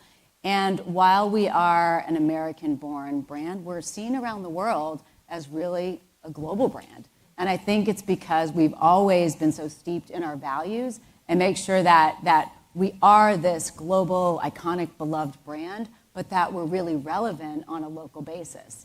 And while a lot of our products are consistent, you can find the 501 everywhere. About half of our portfolio are these unique icons of the brand. We also tailor locally. In fact, you were commenting on what I'm wearing. So my jeans today are, made of Japanese denim. It's our Blue Tab line that was inspired out of Japan, actually, because they really have such a high bar for denim. But now we launched this Blue Tab line around the world. My jacket is a collaboration with a great designer, Sakai, if anybody knows her, Japanese designer. Mm-hmm. And we do these really high-end, collaborations to drive that, again, that relevance and create the brand heat that is so important to the brand. You mentioned that recent quarter growth, 14%, is no joke. I mean, a lot of other U.S. retailers right now are being roiled by tariffs and supply chain snags. What are you doing that they're not? Well, it's the top and bottom line. It really goes back to our key strategies. I mentioned those earlier. Brand-led company. So we always start with the brand. We invest in the brand. We do that on a global basis, on a local basis. The center of culture, so key for us.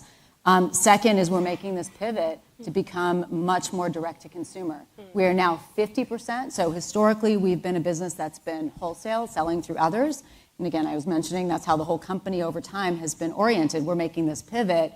And our direct-to-consumer business is really fueling the growth. That business was up 10% on the quarter. We've had 16 consecutive quarters of positive growth in direct-to-consumer, both our stores and online. And there's still so much opportunity. I mean, as we look at the world, there's going to be a lot more Levi's stores all over the world.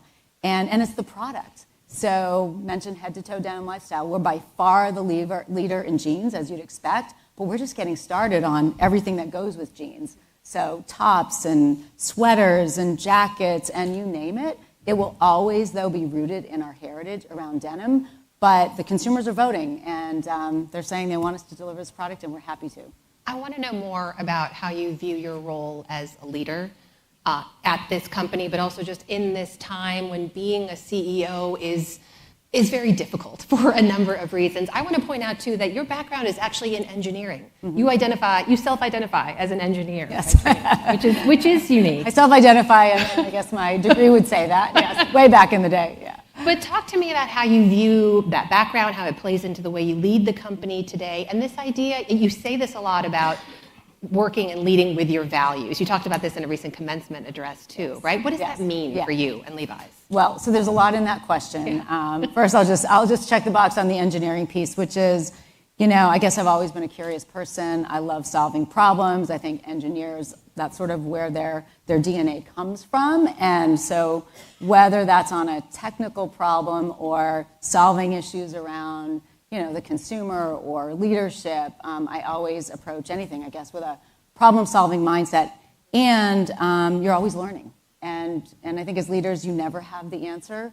It's about surrounding yourself with folks who can help inform and get to the right answer. And sorry to interrupt, but does that background, you think, help with the tech implementation now? I don't think it hurts. Right. I think we live in a very, technical, quantitative world. So surely that doesn't hurt. But I also think, I go back to this, imagination, and one of the mantras we have at the company is reimagine what's possible. And I think that's a big reason why we're thinking we can be something much bigger in this next chapter. And I don't take that. That's not a small thing, right? I mean, this is Levi's. It's been around, as we talked about, for 170 years, and it's one of the most beloved and iconic brands around. So how do you take all that goodness and take it to the next level and create even more meaning for people? It's an extraordinary privilege to do what I get to do. I think to your other question around leading at times like this, I don't think there's ever been a more uncertain time if you look at the last 5 years, and who knows what the next 5 years are going to bring. Yeah. I mean, for me, it's always about staying quite grounded. I think it's important for leaders to create clarity, to create trust amongst their teams and people, but then still act with courage. It is not a time to set back. It's a time to, I think, lean in on the right things. And I think that trust, that empathy actually allows you as leaders to create that path, to create that vision. And as I said, always surround yourself with the absolute best people and really listen. You've got to be a really good listener during times like this. Can I pick up on that idea of leading with courage in particular? Because leaders, CEOs, face this moment when stating your values or taking a stand publicly on a lot of hot button issues that may be of importance to your team, people who work for you, but that can work against you. You can face a lot of backlash. How do you look at that, about when to weigh in on things publicly, if to weigh in on things publicly? What's your take? Well, I'm really glad you're asking about values, because to me, that is one of the most important things about leadership, and staying true to who you are, staying true to your values. And Levi's has been around as long as we have, because we have been about our values through lots of eras of generations. For us, our mission statement is to deliver profits through principles to have an outsized impact in this world. We're not necessarily the biggest company around, certainly not the biggest company here at this conference, but we're a brand that has a voice. And it always starts what's important to our people and, of course, our consumers. And I'm really proud of what the company has stood for over the decades. I think, more recently, we have stood behind our values around diversity. We've continued to support Pride. We're a big advocate for family paid leave, and the list goes on. But that is really what defines this company. We often say that people join Levi's company, Levi Strauss & Company, they come for the brand, but they stay for the values. And that's the kind of culture that, again, I have the honor to be part of, and it's my responsibility to help keep that going. Michelle Gass, President and CEO of Levi Strauss & Company. Please join me in thanking her for being here. Thank you. Thank you. Thank you.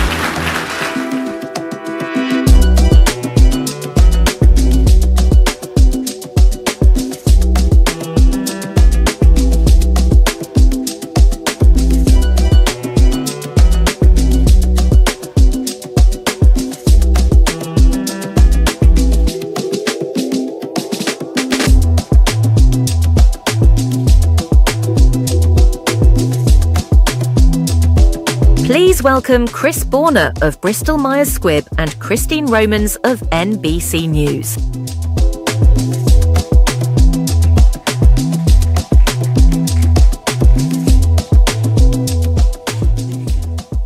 Good morning, everyone. Welcome, welcome.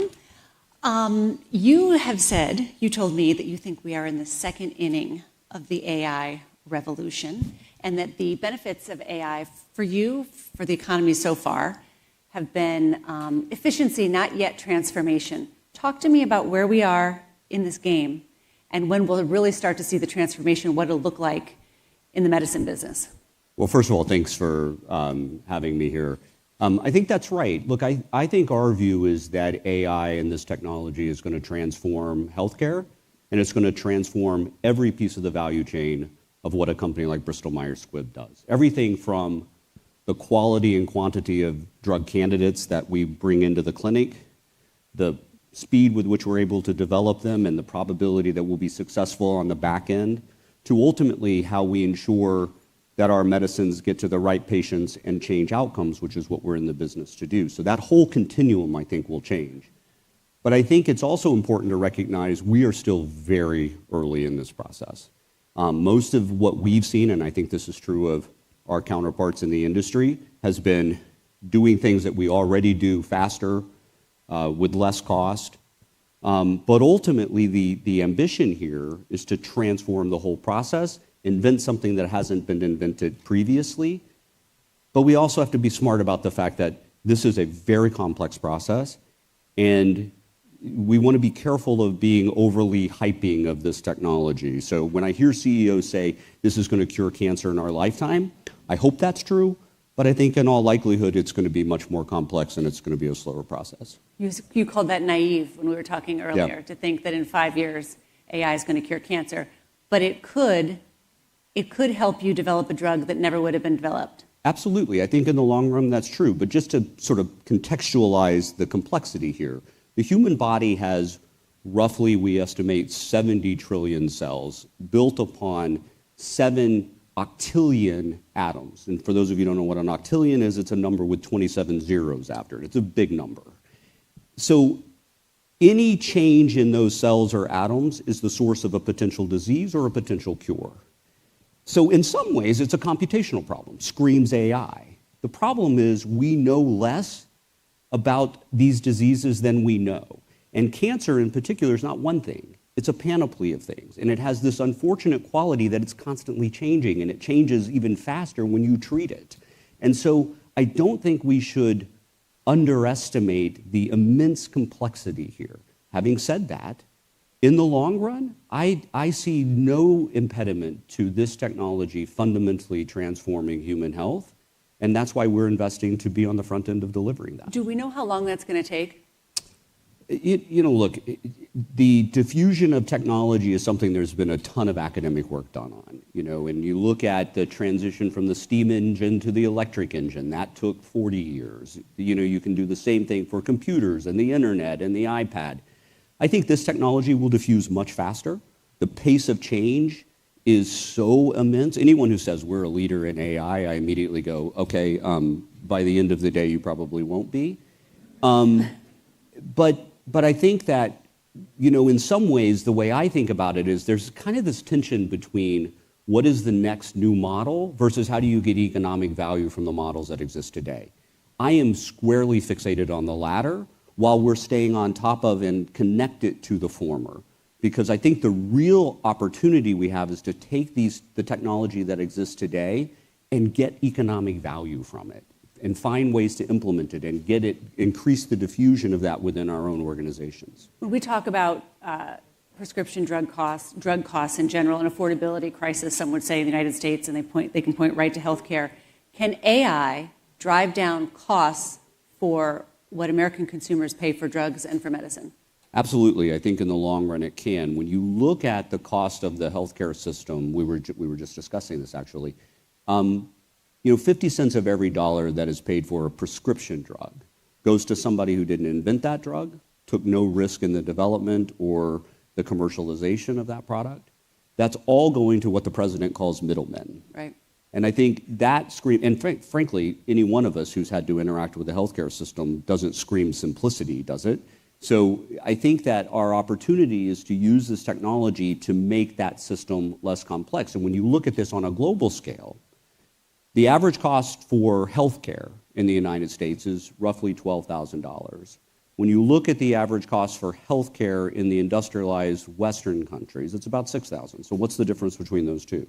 Medicines account for about $700 of that. Where's the other $5,000 going?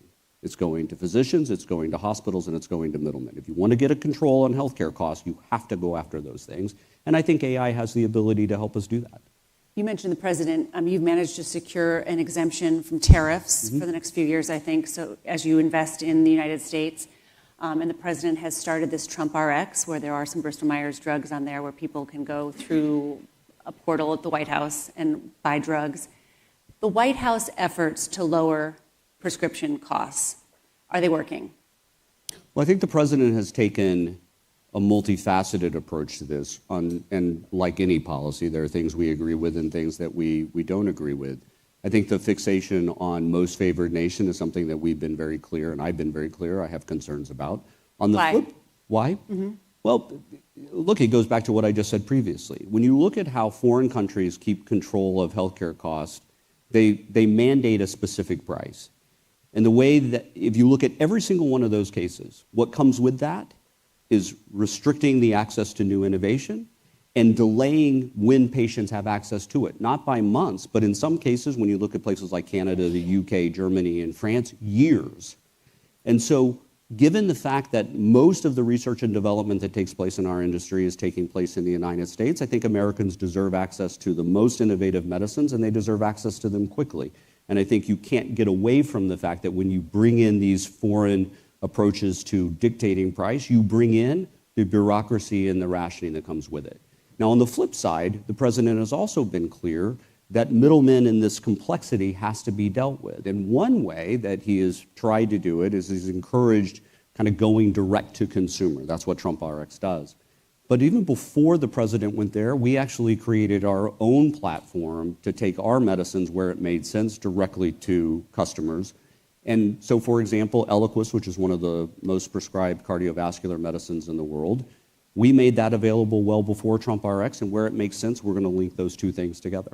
What about domestic manufacturing of drugs? That's something that's a big push of this White House. They want it made here, so there aren't tariffs here. Is that cost effective?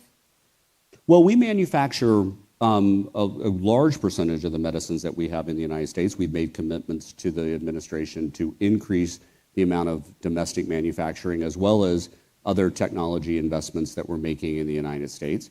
And I think that absolutely is cost effective. I think it's a little bit more complicated when you think about manufacturing generics, which virtually none of our generics, which account for roughly 90% of all of the medicines prescribed in the United States, very little of that is in the US. And I think it is a very real policy dilemma that we need to get ahead of as to how do we bring manufacturing for generics back into the United States? How do we deal with the source material that underlies all of our medicines, which are largely in China and in India?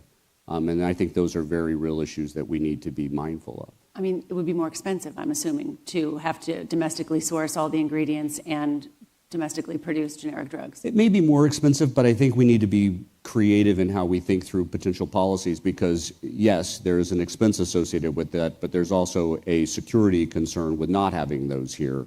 And so I think we're going to have to try to navigate that from a policy standpoint.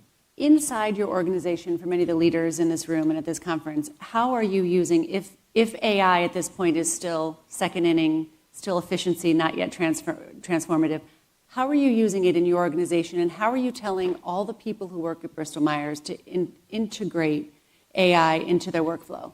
Well, if you'll grant me a little bit of history of how we've gone about this, when the first ChatGPT models came out in, call it the holiday period of 2022, we almost did what we have a history of doing and what I think many of our competitors did, which is surround this new technology with lawyers and process and strangle it until we were forced to actually implement it. And instead, we have a very thoughtful head of our digital and IT group who said, wait a minute, can we actually make this technology available to as many people as we can, as quickly as we can? So by February of the following year, 4 months later, we had over 1,000 people who were using that first generation of ChatGPT. Today, when I log into my computer along with 30,000 of my colleagues, we have a suite of AI tools that are available. And so we very early on said, let's have a kind of 1,000 of flowers blooming kind of approach to this. Let the technology be diffused across the organization and let people figure out how to use it. How can it improve what they do, make their jobs better, more efficient? And so a lot of the technology that's being used is coming from some real world experience of our employees. Now, of course, over time, we've had to say, look, there are larger investments, more important, bigger impact projects that we want to be sort of forcing top down. And there, I think it's more complicated. And you've got to be very mindful about the challenges of, it changes the way people do work. There are very real concerns and anxieties that employees have about how this technology is going to impact them and their teams. And so being honest and transparent about what we're trying to do with this technology, being empathetic to those employees who might be impacted, and importantly, training employees to be informed about the use of this technology such that if they're going to be displaced in one area, that we have opportunities for them elsewhere within the company or potentially outside of the company. Is there a responsibility for CEOs and management teams not to lay off lots of workers, but to figure out how to redeploy them inside of the organization? Is that going to be a challenge, do you think, in the early innings of AI? There are a lot of forecasts that there could be a lot of college level and entry level jobs that just disappear. Anyone who has children is thinking about this Yes. right now. Just what are the jobs that my son and daughters will have access to when they graduate from college? I think it is a responsibility that we have to make sure that we're using this technology responsibly and that we're doing everything we can to use the technology to fulfill the mission that we have as a company. And to the extent that that has impacts on employees, we also have a responsibility to ensure that we're transparent with what that impact could be, and that we are also engaging with those employees to make them more marketable around this technology in the company or elsewhere. I mean, do you think there could be, a labor market Armageddon in the near term where lots of jobs are lost? So prognosticating this one is challenging. Right. I think all technology innovations that are transformative have some impact on the labor market. It's not always the way you think, though. I mean, and it could be short-term versus long-term. When the ATM was introduced, everyone thought that bank tellers would go away. As it turns out, initially, you had more bank tellers. So I think you have to be smart about how you look at these things. I think that right now, I'm not in the Armageddon camp. Okay. I tend to take a long-term view that new technology will lead to changes in how we think about work. Yes, it will displace some workers in some areas, but it will create new opportunities for other workers. And I don't believe that you're going to find a world where you have all AI scientists and that you won't have a human impact. I think fundamentally, because of the complexity of what we do, you will always have this connection between technology and the human workforce, and we've just got to be smart about how we evolve. Time for one more question. I wanted to ask you, along those lines of AI, what keeps you up at night about AI, and what excites you most? I think we've talked about what excites me most. I think the potential is immense with this technology. I see how it's impacted how I work. I've seen our scientists get excited. No new asset enters the clinic today without going through models that try to predict the probability of success and improve the characterization of those assets. The ability to find targets that we never could have found otherwise is immense, and that has such potential to transform human health. There's a character in Chinese which is at the same time opportunity and risk. And I think that AI is like that character. That immense opportunity carries with it potential risk in terms of bad actors, in terms of hallucinations, in terms of doing things that you think are the right thing to do but are just sloppy and not consistent with how we should be doing things. And so we're going to have to manage that risk, but I don't think we should lose sight in obsessing about the risks to the tremendous opportunity to change human health with this technology. Chris, thank you so much. It's my pleasure.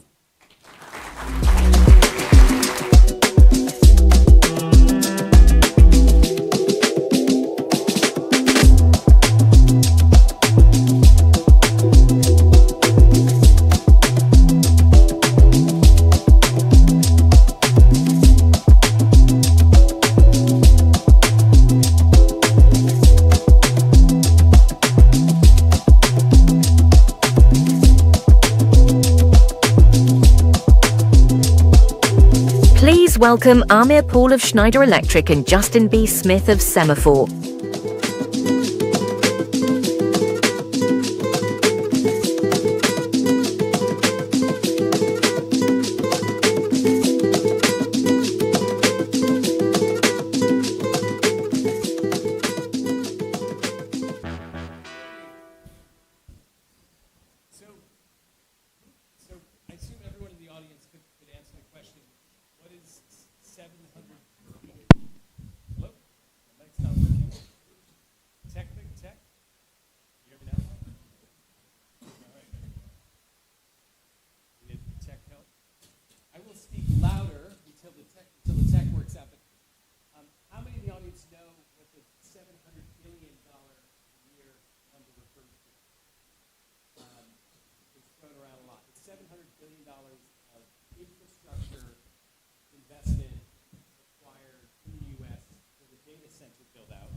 We're really lucky to have with us today Amir Paul, who is in the middle of this $700 billion annual effort. Some say it might even be bigger. So here I am, sorry. Amir is the president of Schneider Electric, which is a French company, 190 years old, but a huge company. Actually, it's the largest energy technology company in the world. And the work sort of sits at the heart of both America, but also the world's energy future, powering many of the data centers that are running the AI economy. So welcome, Amir, to Semafor World Economy. We're happy to have you. So tell us about being in the middle of this historic, I mean, it's sort of like, obviously, the railroads is an obvious a similar metaphor, but you're in the middle of this incredible rush to build this infrastructure. How big is this moment from an energy perspective, and are we prepared for it, and how are you playing a big role in it? Yeah, you know, if you go back to our history in the U.S., we were actually part of the original build-out of electricity in this country. There was a company called Detroit Fuses, which in the late 1900s created a safety switch, and Navy Pier in Chicago was built as a demonstration of electricity for the World's Fair. It was this breakthrough new technology. And that company, Detroit Fuses, was there, later rebranded as Square D. And so we're part of the fabric of the electrification in the United States. And I like to say electricity has been exciting twice. Once then, when we were first building it out, then we forgot about it for about 100 years. And it's exciting again now. And actually, within that joke is some truths, right? 70% of our infrastructure is 25 years old. The number of catastrophic downtime events because of weather have doubled in the last decade and are going to continue increasing. So we have this interesting confluence of really old infrastructure in the grid, really single directional infrastructure. You build capacity, you distribute, you consume, now meeting requirements of scaling that we've never imagined before. If you think of the data center capacity being deployed as a percentage of GDP, it overtakes the railroad build-out in terms of sectoral deployment. So what does that mean? By a lot or just a... By quite a bit. This is the largest single sector CapEx deployment in U.S. history. Wow. In a given space, right? Now... And how big is the U.S. CapEx deployment versus China or other countries? So for now, the U.S. is by far in the lead. I'd say 75 cents on the dollar being deployed in the United States. That will change, but the quantum in terms of deployment in the U.S. is still by far the lead. And that's because of the depth of our capital markets and the economy. The speed of capital deployment, sovereignty is a big thing. And look, one thing you have to remember is energy independence, winning the AI race, and national security are not three different conversations. They're part of the same thing. And your earlier question was, okay, how ready are we for this moment? We are behind. You heard from the Constellation CEO. We have a lot of capacity to build out, but we also have to reimagine the system itself. It shouldn't be a single directional system. It should be a bi-directional system. And those are some of the things. What does that mean? Sorry. So I loved my BlackBerry. I had like an emotional relationship with it, right? Do you still carry it? I wish I could, honestly. It was my favorite device, but it was a single directional device. And then when the iPhone came out, we all got introduced this idea of uploads. And it was a bidirectional relationship. You were pulling information down, pushing it up. Today, we released a paper here at this event about how distributed energy systems can act the same way. So imagine buildings and homes have solar and battery and orchestration software that can allow it to decide when to use that energy for your consumption at home and when to sell it back to the grid. And you have policy environments that allow you to do that. So instead of single points of generation that then transmit and distribute over large distances, which, by the way, is massively inefficient, you create these mini generation points and then have software that orchestrates the move of electrons everywhere. And we think that can solve about a third of the grid capacity problem in a distributed way. And by the way, countries like India that leapfrogged the telecom infrastructure, they never built out landlines. They went straight to cell phones. They're going to do the same thing with distributed energy. So we have to make sure that we're not just solving the old problem, the old. And are we on the path to that? Not fast enough. No. Why? And because we set policy, 50 states, I mean, again, the Constellation CEO said it well, right? All those distributed issues, this is where we have to think of it as a singular system. When we think about air traffic control, and I have a real desire for air traffic controllers to be very happy and have good lives because I'm in the air all the time, and I want them to be fully satisfied with it. But our air traffic control system is a national system. Our energy system should be a national system. So is this what's missing from the conversation about the AI build-out?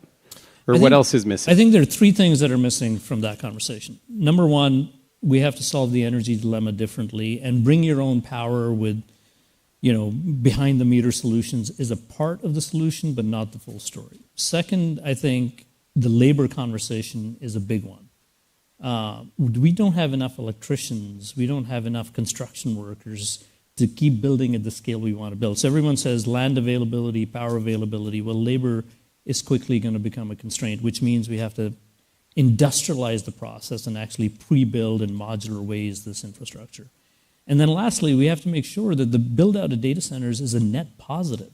And the way you can do that is create policy conditions where private capital can come in, where these data centers can be actually power plants that can sell back to the grid, and then you can create this sort of bidirectional energy system. And all of that is technically possible, but there's a whole policy conversation we have to tackle. So being this sort of the leader in energy technology and being an energy technology partner, what does that look like in practice? Just walk us through that. Well, look, if you get up in this country and get on your phone, and like most of you do it right away, it is statistically impossible by noon that you have an interface with the data center powered by Schneider, right? So that's how pervasive we are. And what we're trying to do in that space is first start with the design process. We want to build entirely functioning data centers in a digital realm, right? Build a digital twin of that architecture so we can optimize it. We want to make sure we're optimizing not just the cooling infrastructure, but the power infrastructure. And then find ways that we can create scenarios where when you want to load shed, you can actually go to backup power. And that load shed event is a positive for the grid because the grid can then go to the hospital and it can go to the homes and it can go to the critical infrastructure where that backup power isn't available. So creating the systems in a versatile environment to build it faster, creating the factory capacity. We've deployed $1 billion in the last few years in the US, our largest direct CapEx investment, to build more capacity here in the United States, and then making sure we have the labor through the modular construction process. I think those are the biggest things that will accelerate the AI build. So as you describe this, I mean, the scale is unbelievable, the complexity. It's a very sort of B2B conversation. I'm just curious, we have an audience of CEOs and C-suite executives. What would be your broader message or call to action for people listening to this conversation right now as relates to this, to the question of progress in this area? Well, let's park AI for a second, right? And let's actually think about your own infrastructure and your own companies. We have created data environments that work with people's process flow. Right? If you think about this discussion of physical AI, it's about getting your systems, your factories, your buildings to be connected and getting the data from those and the processes around those to be working in a more effective system. And I think all your businesses, you could be, a bakery. We actually have a bakery we support with us. You could be a consumer retail outlet. You could be a industrial manufacturing facility. all of that capacity to bring an abstracted layer of data to connect your infrastructure, your automation, your energy, and make that a competitive advantage in how you work is absolutely critical. And the faster you can build that foundation layer, one of the speakers earlier talked about a bullet train on tracks that were built for 30 miles an hour. Today, the speed at which industrial companies bring energy tech into their system is going to define their competitive advantage, because robotics, automation, physical AI is all built on that foundation. That's the track. So in any business you're in, understanding how energy, process, and your physical operations work is a critical next step, just like people, process, and data was what the 2000s were about. Thank you. We're running out of time now, but thank you so much for that lesson of many sorts. Please join me in thanking Amar Paul, President of Schneider Electric. Thanks.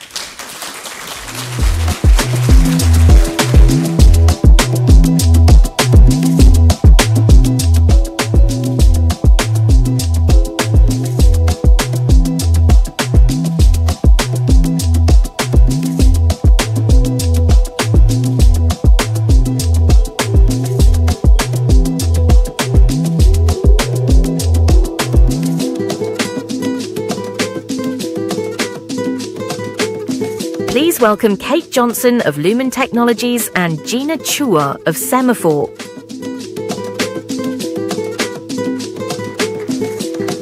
Thank you. Obviously, you've done quite your share of communicating. That's right. I hope we don't. Thanks.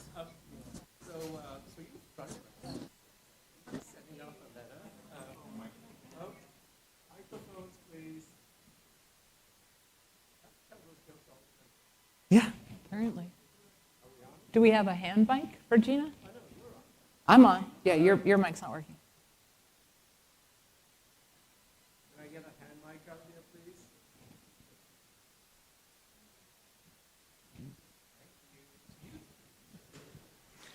please? Okay, did all of you hear the jokes? Can I do it again? They were hilarious, trust me. Anyway, welcome back. We have to stop meeting like this. Anyway, you front ran this session by sending a letter to everybody to talk about the constraints. So we all understand the constraints of GPUs, of data centers, of power, but we don't think so much about networks. What's the bottleneck here? And I guess what are the stakes? What happens if we don't get this right? Well, first of all, it's all about the competitiveness of the country, about productivity, about economic growth, about innovation for quality of life, but also about cybersecurity. So that's what's at stake. And the United States simply, and our economy, we have to lead in AI. It's an existential, matter. And I think what's important is that networking has been in the background forever. It's been considered like plumbing. The reality is it's essential for execution from an AI perspective. Companies need the ability to move data from anywhere to anywhere in real time. And that is not how legacy telco or legacy networks work, right? So what we're saying is you have to have the digital capability, a programmable network that allows you to maybe send data from this agent to that cloud, and then from that cloud to this data center, back to the edge, et cetera, with infinite optionality instead of in a fixed, static way like legacy networks. So we were talking backstage about sort of the software layer on top of the pipes. Mm-hmm. Not sure everybody understands that, and it would be helpful, I think, for you to give a quick précis of that so that they all understand what we're really talking about. It's not putting pipes in the ground necessarily. So look, I'm a big fan of the pipes. We have one of the biggest networks, in the world, and the physical infrastructure is, without a doubt, a competitive advantage. You've got to have conduit and fiber close to, where the business is, and that's essential. But what we're talking about is cloudifying that network, right? Making it consumption-based, making it flexible, adaptable, making it programmable, which is totally different. So in the old days, you think, I'm going to connect a building to a cloud. I'm going to do that. It's point to point. It's static. It kind of stays there forever. You negotiate price to try and limit your bandwidth, limit your spend. That is not how AI works. AI systems are dispersed. They're everywhere. So agents are proliferating, right? They're popping up in buildings, they're popping up in data centers, they're popping up in cloud. They live on GPUs, and GPUs are everywhere, at the edge, in the cloud, in data centers. And they need data, which comes from everywhere, and they need to send insights to people who just happen to be located everywhere. And these agents are proliferating 24/7. And I think what's most remarkable is that 51% of internet traffic today is from autonomous workers. I think we all know how low the penetration is of AI in our actual businesses. We're using it for automation, and we're using it for some business process work, et cetera. But when you talk about 51% of internet traffic today is based from those autonomous workers, you know there's going to be explosive growth. And that explosive growth that you have to ship from anywhere to anywhere makes it a real problem. So you want a system so that you can take those static pipes and actually be able to have the flexibility to have your data where and when you need it, so that you can get insight in real time. So what are the CEOs in this room not thinking about that they should be thinking about? Well, I think all of us in the old days, we used to sort of relegate the purchase of network at the end of a project. Oh, and make sure there's some bandwidth to support that. And you constrain bandwidth for cost control. But now, when you constrain bandwidth, you're constraining data flow. And data flow is what returns value on GPUs, which have the shortest economic half-life of any asset on planet Earth. So why constrain data flow when, in fact, those GPUs should be washing in it all the time?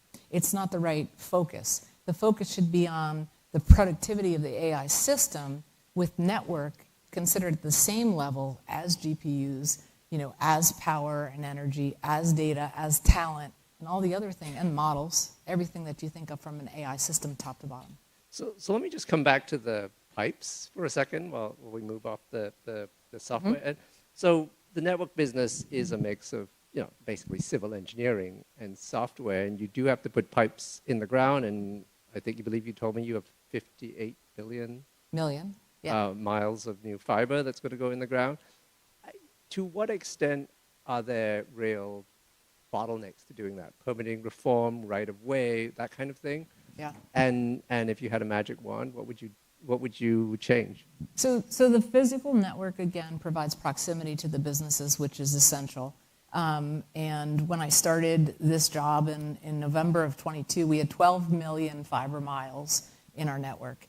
And we have now contracted with hyperscalers and neoclouds and the biggest technology companies in the world to more than quadruple the size of our network. We have 58 million fiber miles planned to be implemented by the end of 2031.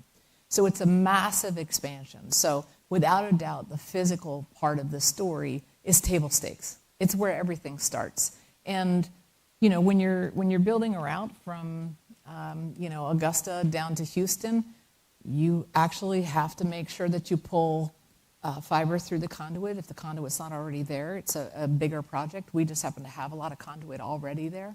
But you still need access to it. So rights of way, permitting, all of the fees associated with it, they're all negotiated community by community, local municipality by local municipality. So from a policy reform perspective, the faster we can go, the better. Because the digital layer is important, but the physical layer has to be there. Again, it's table stakes, and building it out as quickly as possible is also existential. So what's your magic? What's your wish list? What's your magic? Shot clocks to give an answer on a permit. Like, for example, an inline amplifier, it's the thing that keeps the signal strong along the fiber route every 50 miles. We can put one of those in a couple of weeks, but it takes us a year and a half to get a permit to do it. So you probably want to right-size that and maybe put a shot clock on it.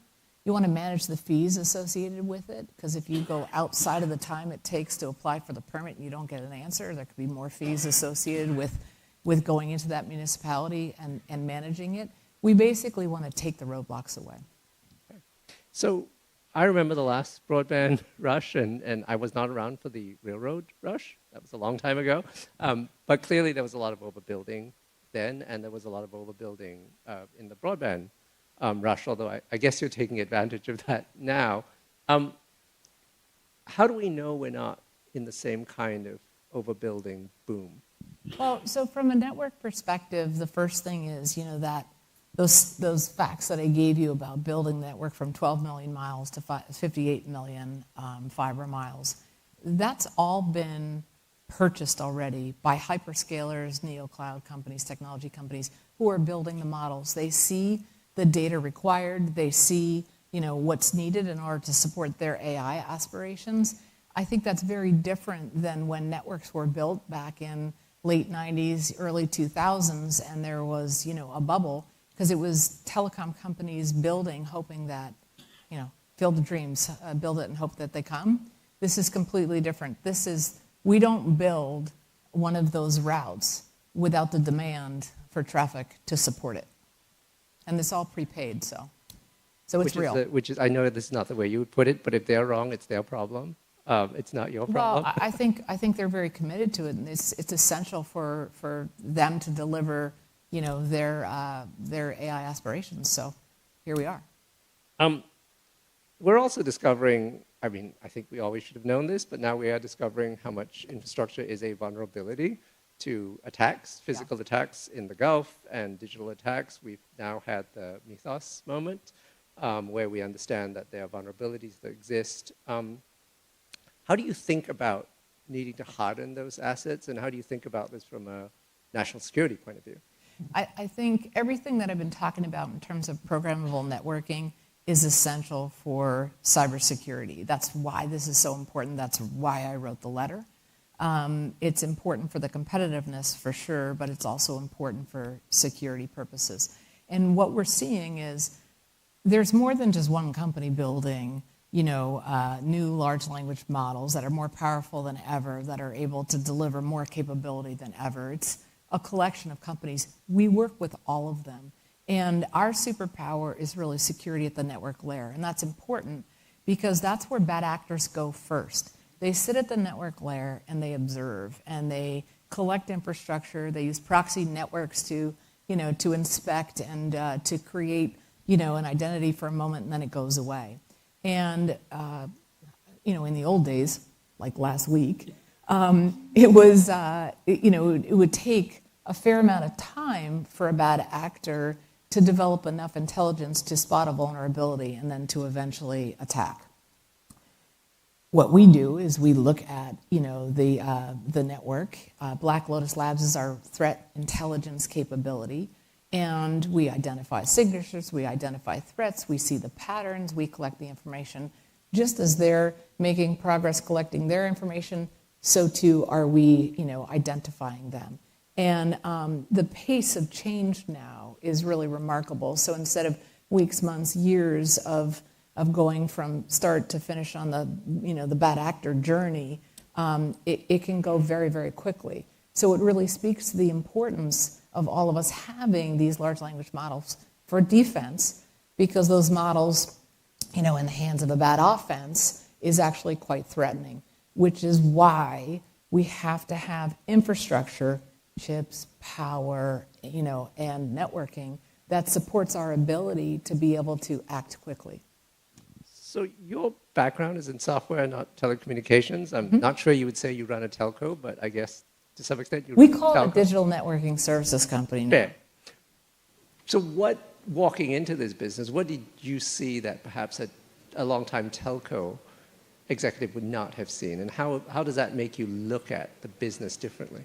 Yeah, so I knew the assets were undervalued, without a doubt. Largest fiber network in the world, huge opportunity with the advent of AI. I'm not going to profess to have understood all of that quite so clearly. But definitely, telecom's been the final frontier for digital, right? Everything remained analog. Everything remained sort of agnostic to cloud. And we're changing all of that and bringing the digital platform to these fixed assets to make them more malleable, to make them adaptable, to make them be able to support AI aspirations of businesses and frankly, of public agencies as well. And, we talked backstage about how perhaps there isn't as much vision or understanding of how AI systems will really change business, and obviously talking your own book in terms of what they need from a network perspective. But I do think it's worth coming back and talking about how that is actually going to change network demands dramatically. Without a doubt. So, I mean, we see it like everybody. It's like, okay, how can AI help me get more efficient, take cost out, become more productive? Without a doubt. There are some spots where there's great innovation happening, but I think the real sweet spot for any CEO is to imagine, how can I completely transform this company? And the only way to do that is to completely reimagine business workflow and to put your customer at the center. So we're a network services company. How do we serve an agentified retail company, an agentified healthcare company, an agentified manufacturing or financial services company? What do they need when our agents are talking to their agents? How do they buy? How do they support? How do they provision? How do they grow? And designing it that way, that's the long-term value proposition of AI. The productivity and efficiency gains, I think they're really short-term. And you gotta have the infrastructure to support it. Chips, people, and networks. Anyway, thank you very much, and I guess I'll see you again next year. All right, take care. Thank you. Thank you.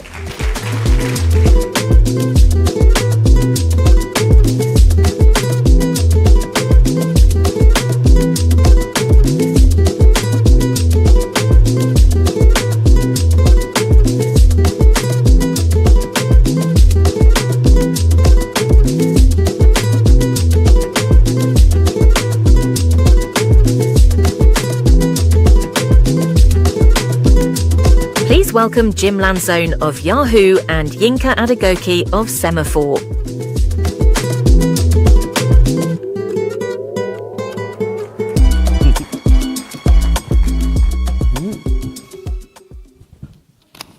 Hi, Jim. Thank you for being here. Hello, everyone. Thanks for having me. Thank you for being here as well. I've known Jim for a long time, but we haven't spoken about Yahoo. But really, because our conversation has always been in the sort of broader digital media space. Just to sort of set the stage for folks here, what is Yahoo today? Because I think everyone knows it, but perhaps don't understand the corporate story as well as they can. Well, and if the stats are right, about 90% of everyone here uses it on a monthly basis. So, so look, everyone, I understand the question, and Yahoo is the OG, on the internet, and we just had our 30th anniversary last year. Okay. And the company had a lot of different ups and downs that people were aware of as a public company, and it was bought by Verizon.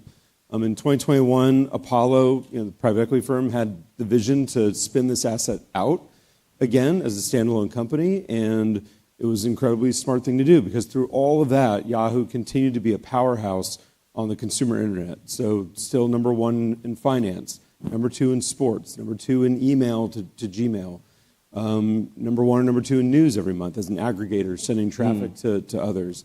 And then still one of the leaders in search. We still have a lot of traffic in search. And so you combine those things together and Yahoo at any given month is always top 5 in total traffic, both US and globally. It's about 700 million users a month today still. Incredible. So, I mean, we're on the AI track here, very much looking at how AI is transforming businesses and the economy. What is the AI story with Yahoo? I know you've done some work. You launched Yahoo Scout. Yep. And just talk a little bit about what you're doing, the big picture, and then we can go into some of the details. Yeah, I mean, look, the most interesting thing for AI as it pertains to Yahoo is that for 17, 18 years, Yahoo has outsourced search, the most fundamental product and the place where we really were, the OG back in the day. It's been outsourced. And so a lot of people use search on Yahoo, but we didn't have our own technology. AI created this incredible opportunity to create our own product for the first time in a long time. Because through all of that, with the amount of usage that Yahoo has, we're sitting on this gold mine of data, this amazing knowledge graph, interest graph, user data, usage data, 30 years of search query volume data.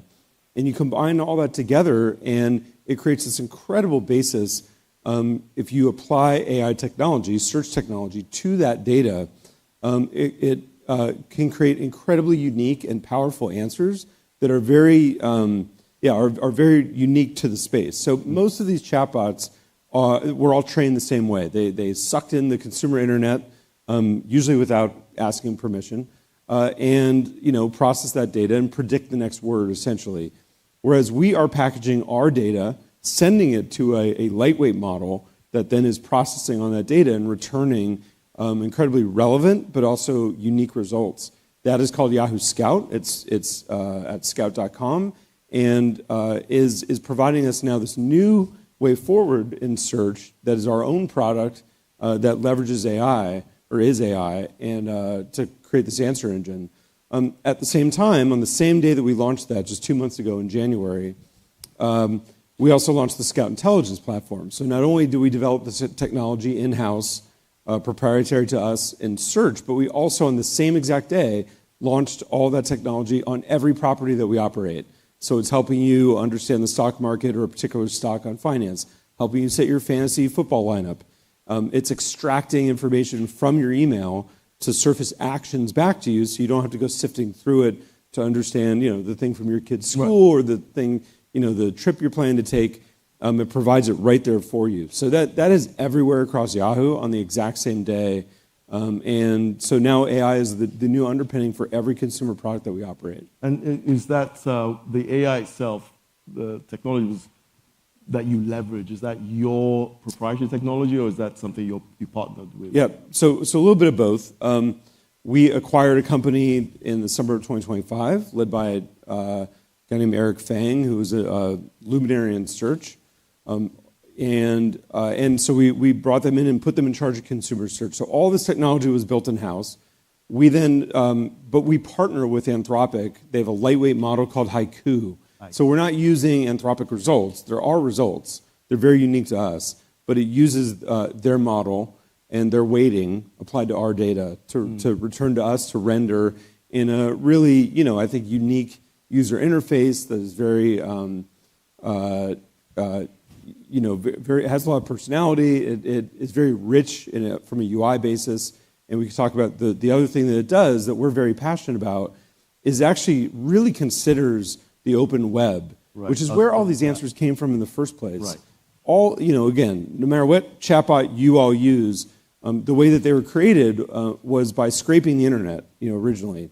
But in the UI, they don't actually link back out to those sources very, very prominently.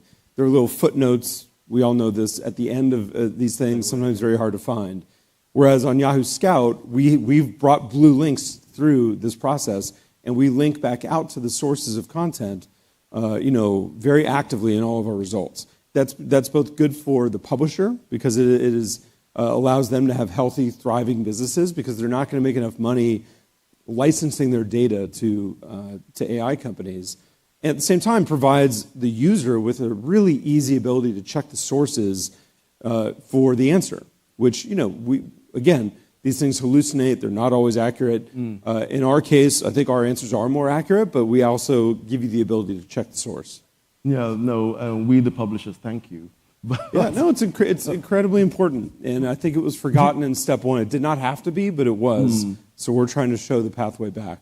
So do you think that, but just from a commercial point of view, just explain a little bit about how that helps the publishers, just so for people to understand.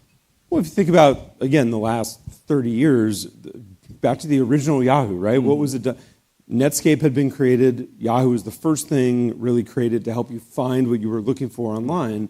And that's always been the social contract of the internet, which is publishers create content, search engines do list them and have snippets, but then they link back to them, and that traffic, is the lifeblood of all of these publishers. So, and again, we don't think that the next 30 years are going to be possible for creating these great answers if publishers don't have thriving models, of their own. Some will license content, but the majority need to get that traffic. And so, we are very passionate about the fact that that AI engines also need to do the same thing. Again, the interface will be a little bit different. They're very textual. They're giving you answers. They're in paragraph form. But if you check out Yahoo Scout, you'll see the way that we've brought that through. It's still a sentence. They're still paragraphs, but they are linking actively out to publishers. And just talking about making money, right, from the web. I mean, Yahoo made its name with search advertising. I mean, what is the future of that as a business model for you as you look forward for the next few years? Yeah, I think it's incredibly important that search advertising crosses the chasm to AI answers. Yes. It is one of the best business models ever created. It's about 50% of all internet advertising, digital advertising, is still search globally. And while I think that if you were to bring that model through to the AI answer format, which again is more verbal, it's not just a list of links, it will be somewhat less efficient in terms of click-through rate, but I think it's still completely applicable in terms of being able to match keywords to the intent of the query. And so I really would love to see, again, we're a recipient. We don't create our own search advertising. We are partners with Bing on that, but I think that this next phase is they experiment with all kinds of things. You've seen OpenAI have banner ads, which again, I don't think will scale in terms of search revenue. You've seen agentic solutions that require 9 steps to get through to a monetization event for the search engine. That also will not be as efficient. So I believe search advertising needs to come along for the ride. And again, still thinking about it from the other side of making money, the sort of economic headwinds that with everyone here is thinking about. How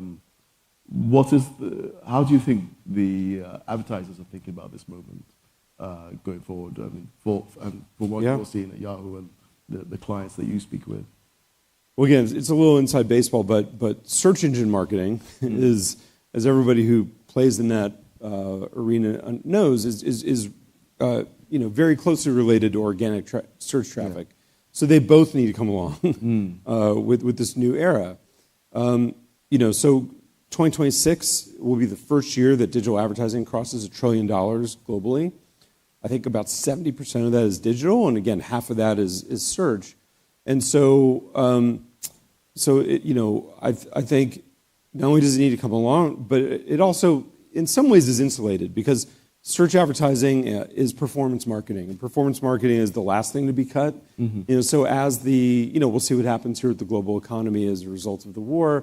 But I do think brand advertising, is kind of on the front lines of what could be impacted there, and I think performance advertising is just a little more resilient overall, but also underscores the need to bring it along as we have a new set of products in the AI era that will have a different interface, different user interactions, and so we'll need to adapt. But I believe it can. But are you getting any sense from advertisers or anyone in the market that there are concerns yet, or is that? Not, yeah, I mean, do you feel that's still down the road? Well, look, I mean, we definitely had an impact from tariffs last April. That definitely hit categories like auto, CPG. Right. So there was a bit of a challenge there for the market. But again, the digital market kept growing double digits, and I don't see that stopping. Okay.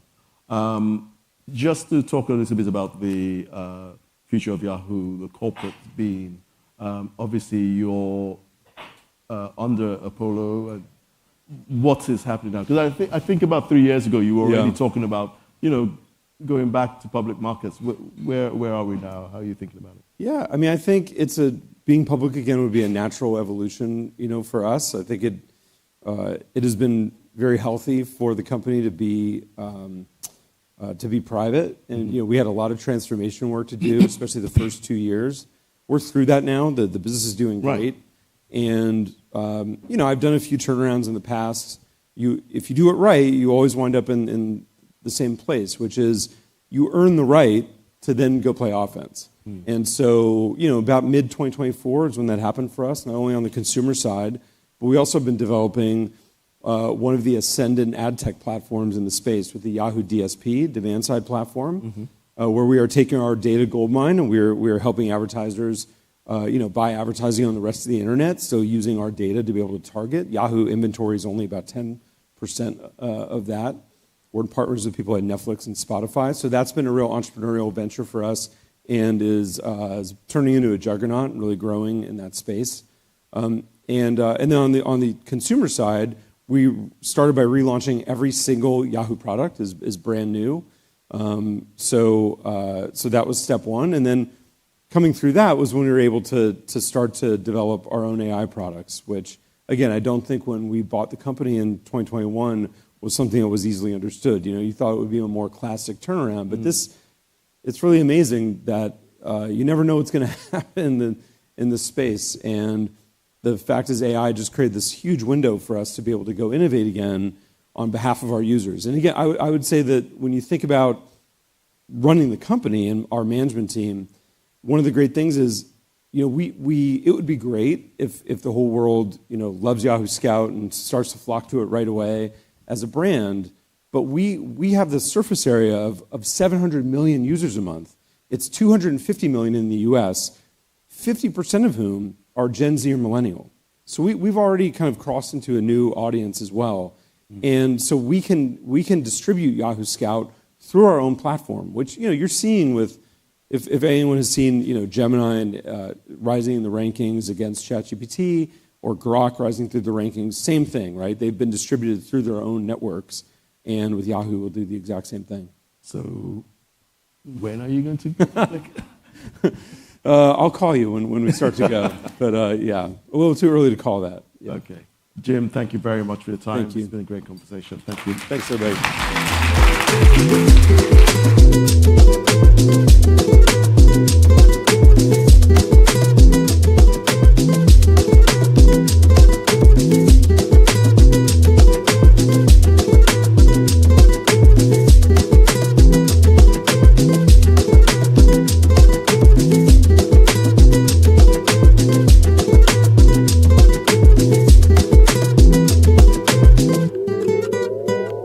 Please welcome Karen Seidman-Becker of Clear and Morgan Scholfant of Semafor.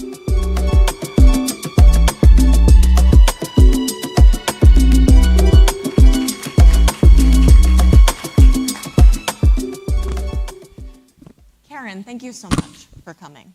Thanks for having me back this year. It was so good I came back. So I want to start with something that I experienced, and probably many of those in the room have experienced, which is the challenge that we're having with TSA right now, with DHS not being funded. What do you think that this situation has taught us about the inefficiencies and flaws in our travel system? I think that it has reflected the structural instability of the American travel system. I think you started to see that. I mean, you've seen it on and off. We started Clear 16 years ago. You have seen it on and off for 16 years in small ways, never this big for this long. But last summer with air traffic control, TSA, CBP, this cannot sustain, and travelers cannot be political footballs. We were saying 58 days ahead of the World Cup. This cannot be how we operate our travel industry. When we lead in innovation in the US and tech companies and market cap, our travel system needs to reflect that, the travel experience and security. And what does it mean to not have TSA funded? I mean, how much more insecure do you feel like that makes travel writ large? TSA's jobs are hard. We work in airports. If you work in the Denver airport, you are getting there, or lots of airports in the US, 3:30 or 4 o'clock in the morning. These are hard jobs. Some people have to drive far. And so, it means that if you're not getting paid, some of you don't come to work because you have to go do something else. There are people who are not getting paid, who are working overtime to make up for those who aren't showing up. So you have people in charge of security in the aviation system who are working for free. Some of them are sleeping in cars. We were giving out, I keep hitting the mic, gas cards and grocery cards. You have food pantries for TSA workers who are in charge of our aviation security, who are working sometimes 8, 10, 12-hour shifts. Mm-hmm. That is not acceptable. Mm-hmm.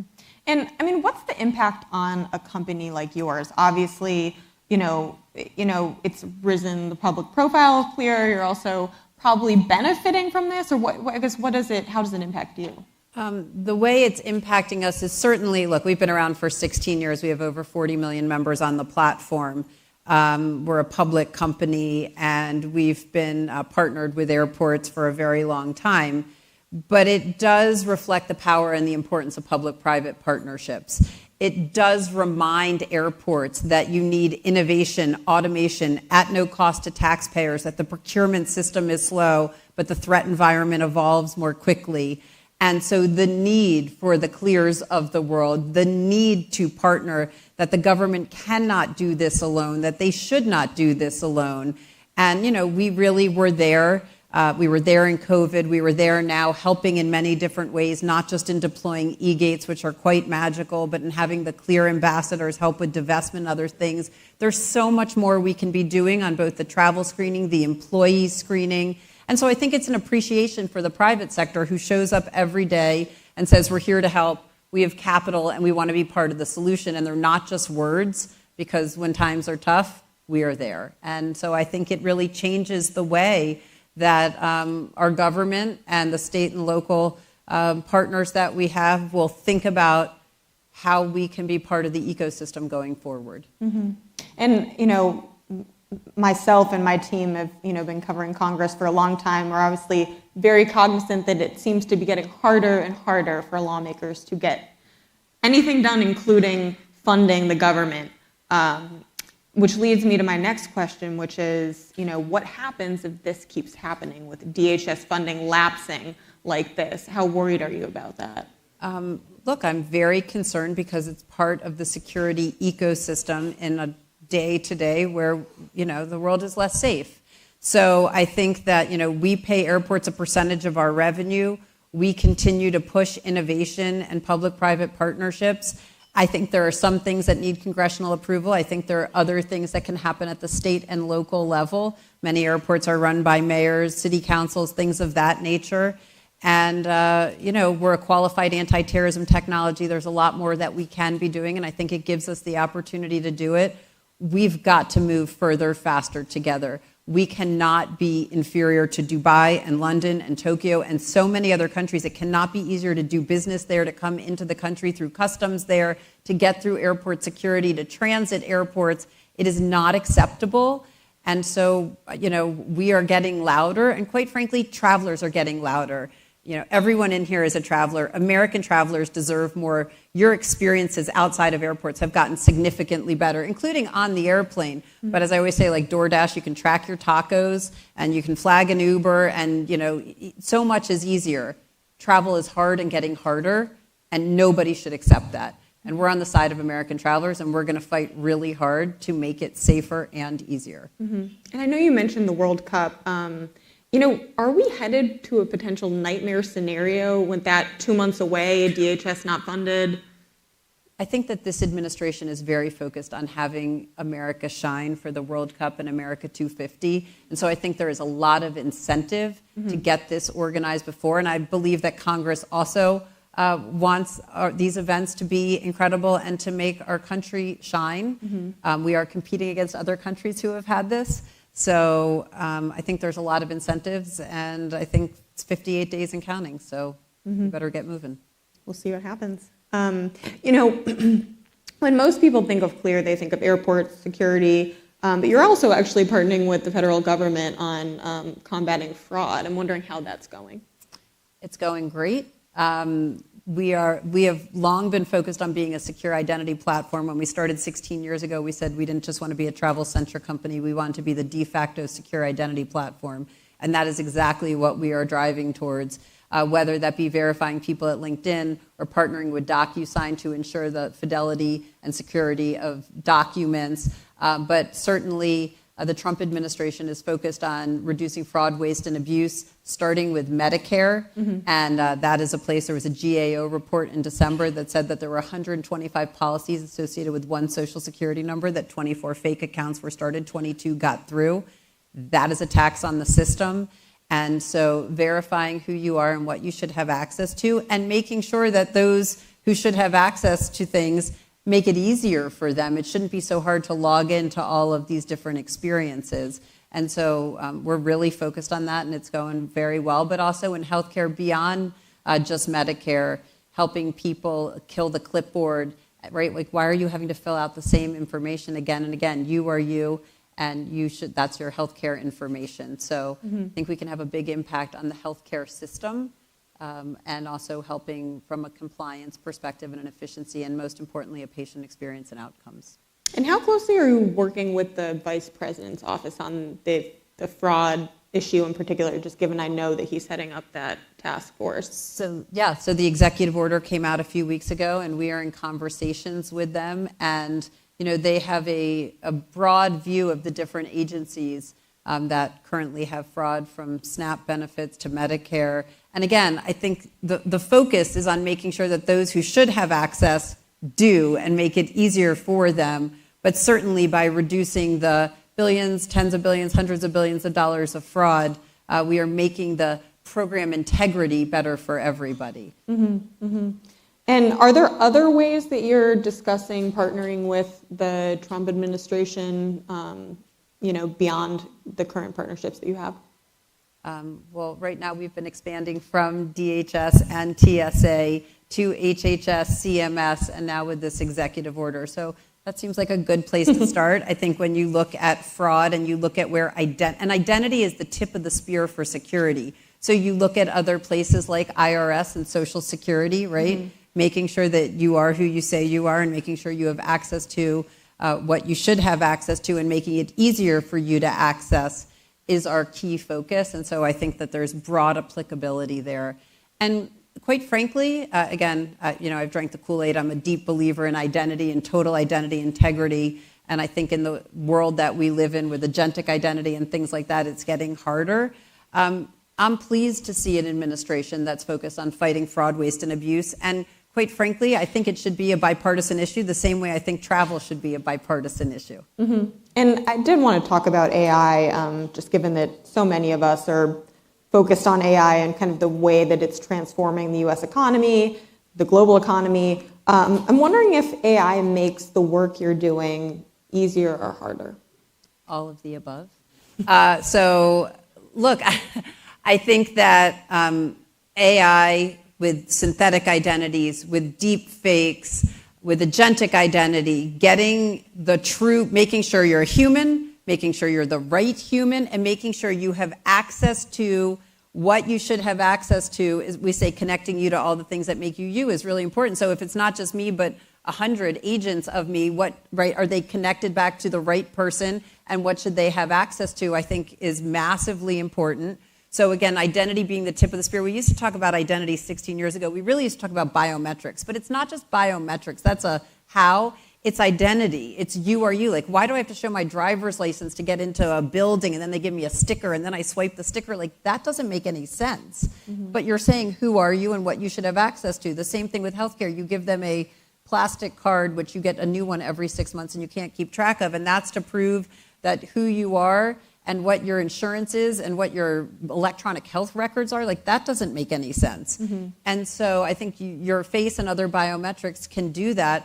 But it also makes it harder. I mean, all you have to do is look at this Mythos news over the past week and know that cyber crimes and keeping data secure and making sure that you maintain privacy and data security, I'd be naive to say that, right, that is an awesome task right now and job one. And how do you strike that balance? Well, we started as a qualified anti-terrorism technology, partnered with the Department of Homeland Security, focused as a response to 9/11. So security has always been job one at Clear. We don't have a business without it. And creating a trusted platform and making sure that you do what you say you're going to do with that data, that everything we do is opt-in, that we have a very transparent privacy policy, that you live by that, has been our ethos for 16 years. I used to sign all the emails to our members myself.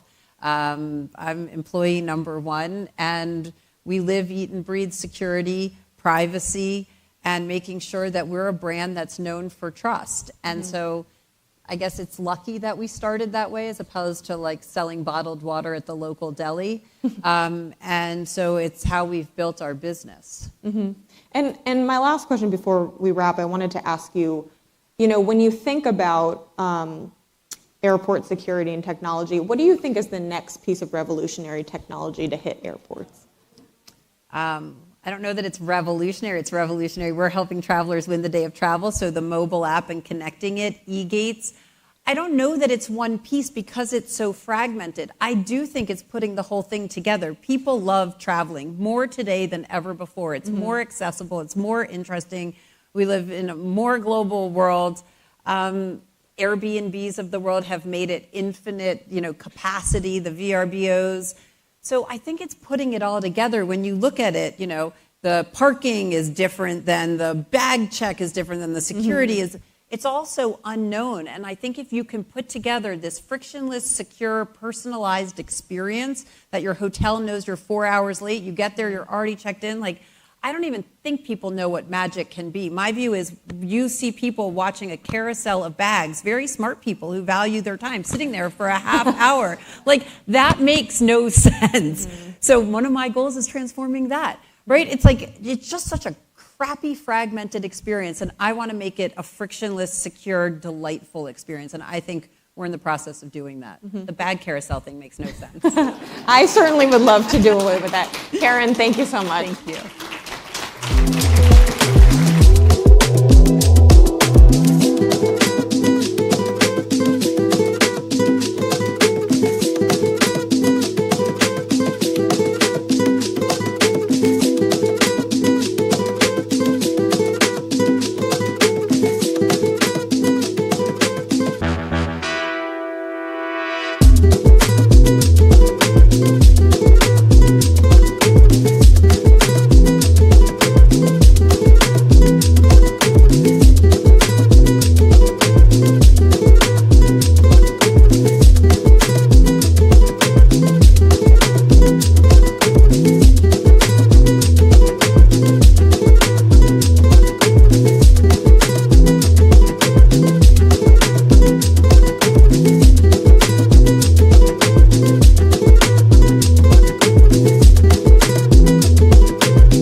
Welcome Campbell Brown of Forum AI, Tom Wilson of Allstate, and Andrew Edgecliffe Johnson of Semafor.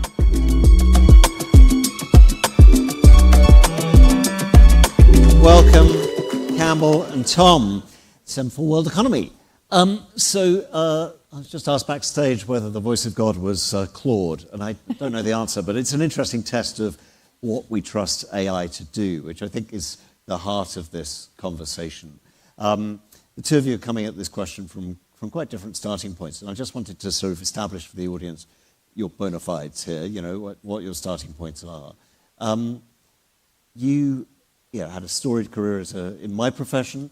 You left to join Meta to work with your with the journalism industry on what news should mean in social media and on issues of bias and trust there. And then 8 months ago, you set up Forum AI. Can you just briefly tell us what it is and what problem you're trying to solve with it? Yeah. And we were talking backstage about, he's like, what is the through line in your career? It's quite odd. It's actually not. It feels very distinct to me, but it's information quality. I was a journalist. We worked on news at Meta. And as soon as ChatGPT was released, it was clear to me this is the funnel through which information is going to flow.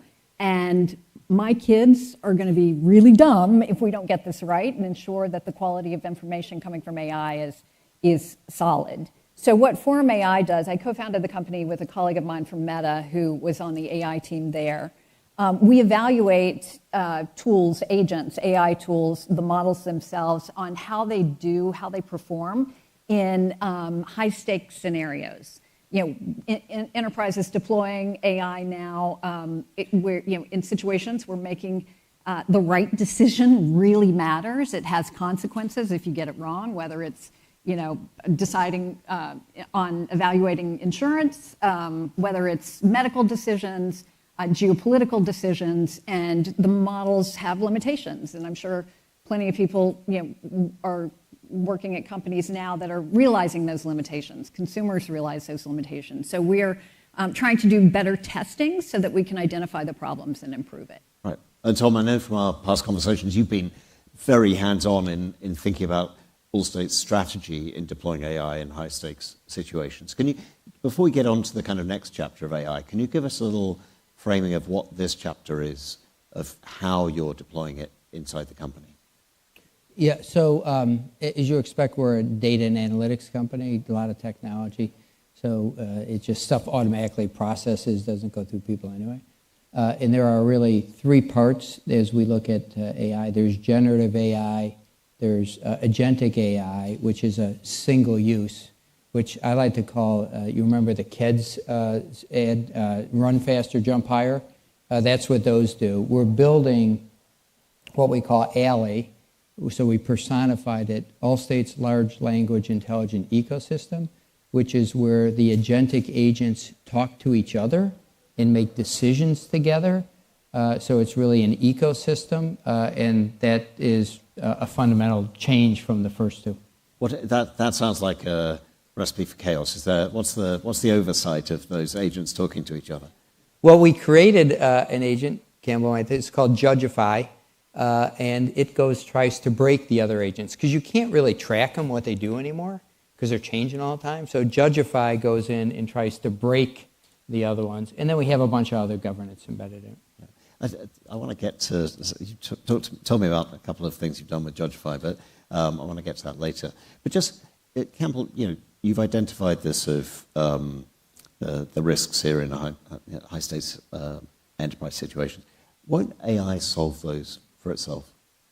Well, part of the problem has been how training, obviously, but how the foundation models are testing themselves and evaluating themselves. First of all, that right there, grading your own homework, which is essentially what's happening today because there isn't regulation and not many companies that do independent evaluation, is a challenge.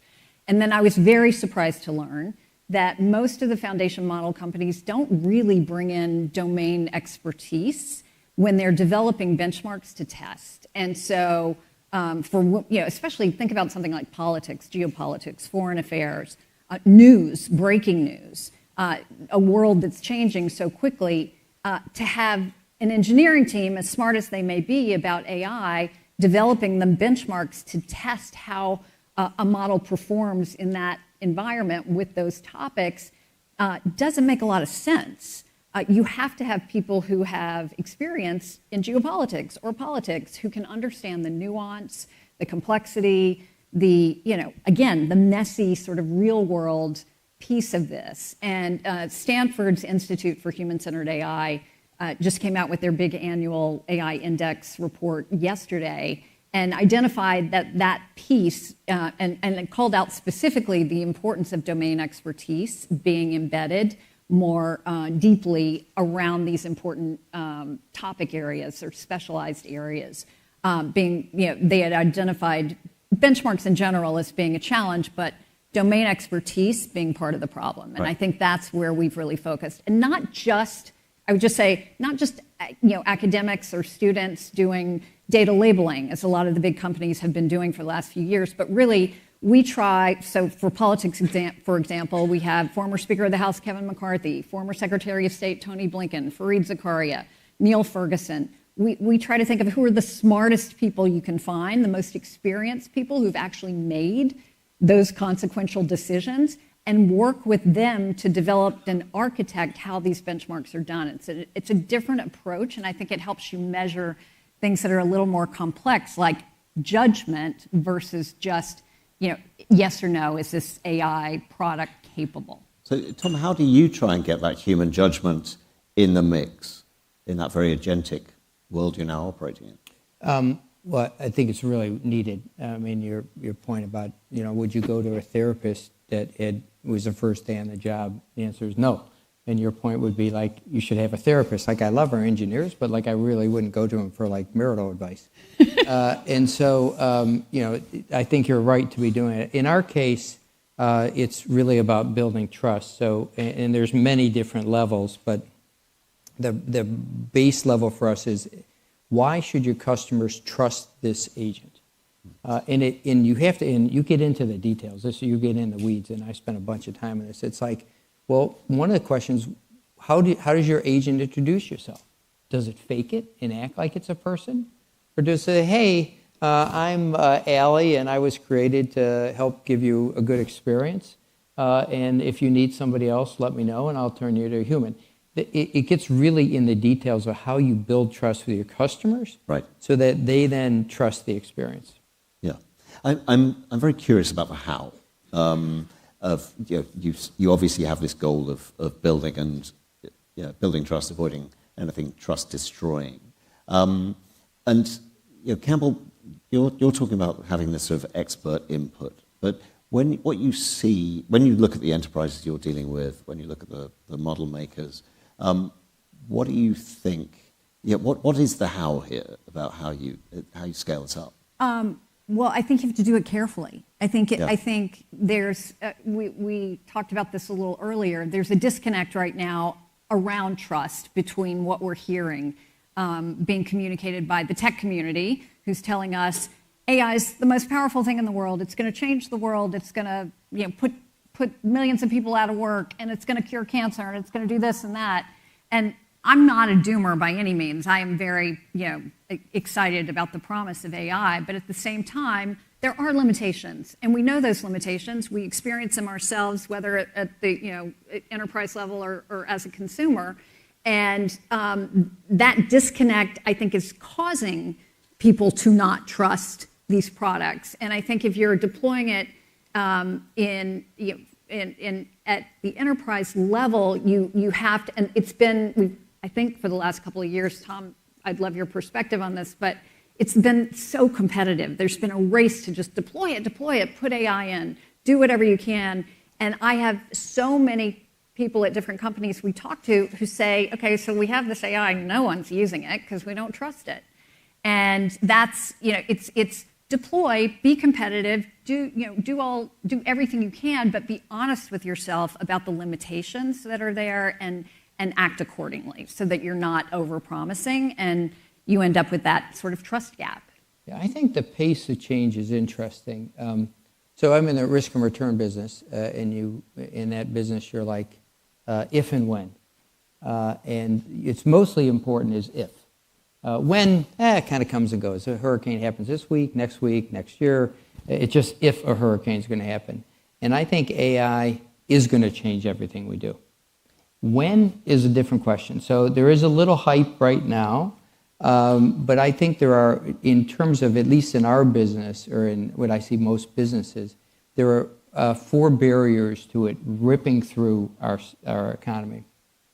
One is having what's called an orchestration layer, which is a piece of technology that talks to your existing systems. The second is having access to data.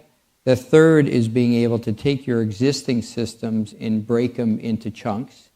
And the fourth is reimagining the customer experience. Those first 3, all solvable with technology, bunch of people working on it, and when it happens, the floodgates are going to open. So I think we need to get prepared to talk about trust, because while right now it seems like, we're not really living the dream, I think the speed of change. So I was talking to this cyber guy the other day, and I said, if you think about the amount of change in AI the last year, last 6 months, even the last 2 weeks with Mythos and that kind of stuff, the pace of change over whatever period of time you pick, that's the slowest it's going to be for the rest of your life. So buckle up, get ready for a high-speed drive. It's coming. So I think we need to get after this trust stuff now, because we're not going to be able to decide when. So, and you're thinking about trust in terms of several different stakeholders here, aren't you? You've explained the customer trust experience of understanding that Ali is not pretending to be a human being, but you're also thinking about the sort of communities you're operating in, and which is very much your world, Campbell, and the employee side as well, which I know, Tom, you've done a lot of thinking about. Just on this point about trust in the community, it goes to the heart of the bias work you're doing. What's actually going to build that trust? What's going to build it? I think, regulation is coming. And part of and so I think people are sort of waiting to see, is government going to set some guardrails here, ground rules for how we operate? The challenge, as I think many of you probably know, and Tom certainly knows, is the way we are approaching it is, I think around 1,200 bills at the state level have been introduced around AI. 125 laws have now taken effect. So it's scattered and very hard to manage if you're a company that's operating in multiple states and cities that have, I mean, New York City has its own law now. So, compliance problems set aside, I think people, whether you're a company or a person or you're an employee of a company using AI, it's also like, what are the rules? Right now, we have a very scattered set of rules. And I think until there's some clear guardrails for people to have clarity around, it remains a big challenge. Is it clear to you what those rules should be at this point? Well, it's funny. Everything's political, it feels like. The blue states are passing a lot of laws around bias in hiring. That was the first law that was passed by New York City that required evaluations for bias in hiring. The red states are doing something that we've seen at the federal level, where the Trump administration is putting requirements. If you sell AI to the government, you have to now get an evaluation to show that your product, whatever product that uses AI, is politically neutral. So you've seen some of the red states introduce laws around political bias. So I would say bias in general seems to be a theme here of different kinds, but we'll see how these play out. At the federal level, it's only been an executive order so far. So, Tom, on the employee front, Campbell's raised the kind of specter of this being a great job killer. First of all, is it in your industry? There'll be a lot less people employed doing existing work in insurance. I think the challenge for us, not just for insurance, but for all businesses, how are we going to use this technology to create more jobs? Not get rid of jobs. So it's actually not that hard to use AI to get rid of jobs. And the question is, how do you create new jobs, which gets to reimagine customer experience? What could you do for your customers tomorrow that you don't do today because it's either too hard or too expensive? If we don't do that, society is going to, the trust is going to get even worse, like right now, because, and if you ask most businesses, it's really hard to do. We've been trying to do it for like 4 years, and we haven't really made that much progress. But it needs to be done, because if you ask society, what do you trust the business to do? Create jobs. Right. But they don't really care if we make money. Our shareholders do, but most people in America don't care. What they really want is jobs. And if we don't use AI to create new jobs, trust is going to get even worse. And you, within Allstate, you've actually put people on individual teams with a mandate to think about how you do that, haven't you? Yeah, each of our AI teams is working on, like, how could you reimagine the customer experience so that we could do something for you? So let's say you get in a car accident. Today, in 7 hours or something, we send you the money and you go get your car fixed. What if we took your car and got it fixed and brought it back to you? I don't know, it might be a bad idea, it might be too expensive, but unless we come up with some new jobs, all the jobs we get rid of, people are going to say, AI is not working for me. And you think we got regulation now. Like, wait till that starts happening, it'll restrict all of us. Campbell, how much should CEOs be worried by litigation versus regulation? Well, I think, extremely worried. A lot of the laws that are being passed are giving consumers the right to sue.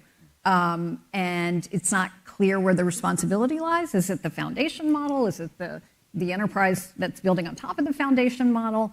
And then the other challenge at the moment is what we've looked at and sort of described as compliance theater, meaning when these laws are being, I'll give you a quick example. In New York City, when the law was passed requiring evaluations of any AI product that's used in hiring to ensure it's not biased, it said you got to get an audit once a year and you got to make it public.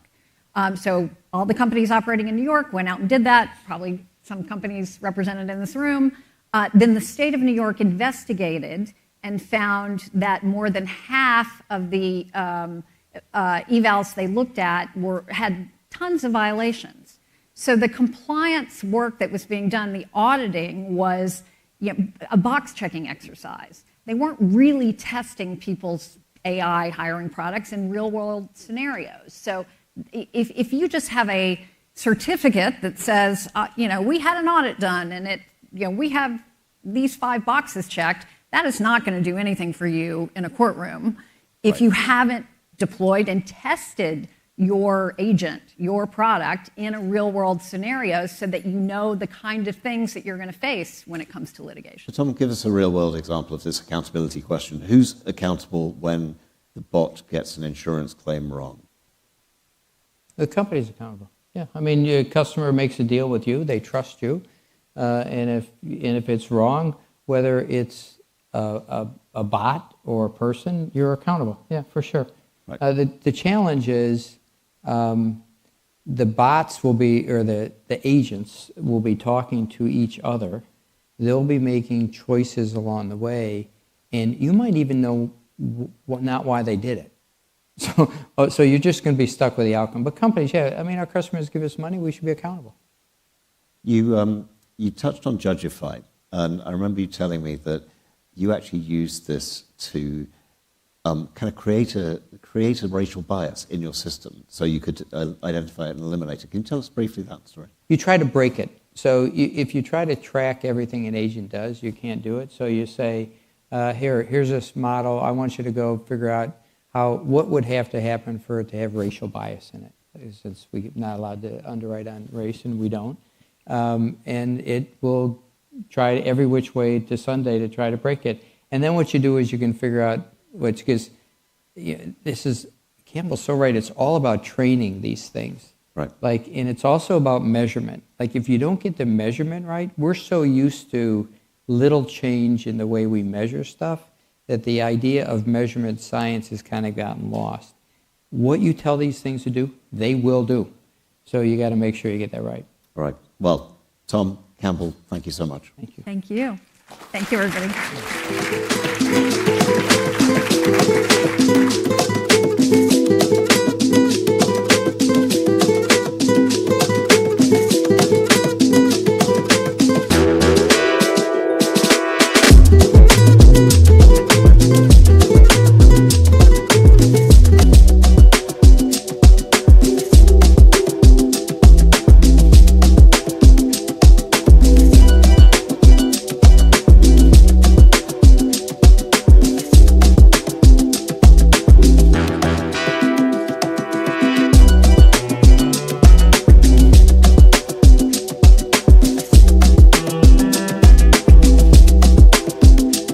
Welcome Catherine E. Fleming of J. Paul Getty Trust, Sebastian Troeng of Conservation International, and Prashant Rao of Semafor.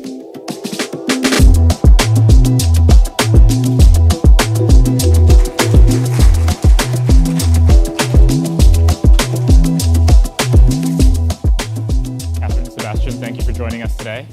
Looking forward to this great discussion about all the kind of fascinating things happening in the nonprofit space. I wanted to start with big picture first and then delve a bit deeper into each of your organizations. I feel like the big conversation over the past 15 months, but also frankly over the longer sort of time horizon, is the kind of changing funding environment. Sebastian, I wanted to dig in with you first. So much has changed in 15 months with regards to how a nonprofit solicits funds, but also, in the longer term, I'm curious, how has that affected CI, and how is that changing how you're having to plan and implement your projects? Well, Conservation International is a global organization, and we focus on conserving the nature that people need. And as humans, of course, we need food, we need water, we need clean air, we need shelter. And the only place we can get that from is nature.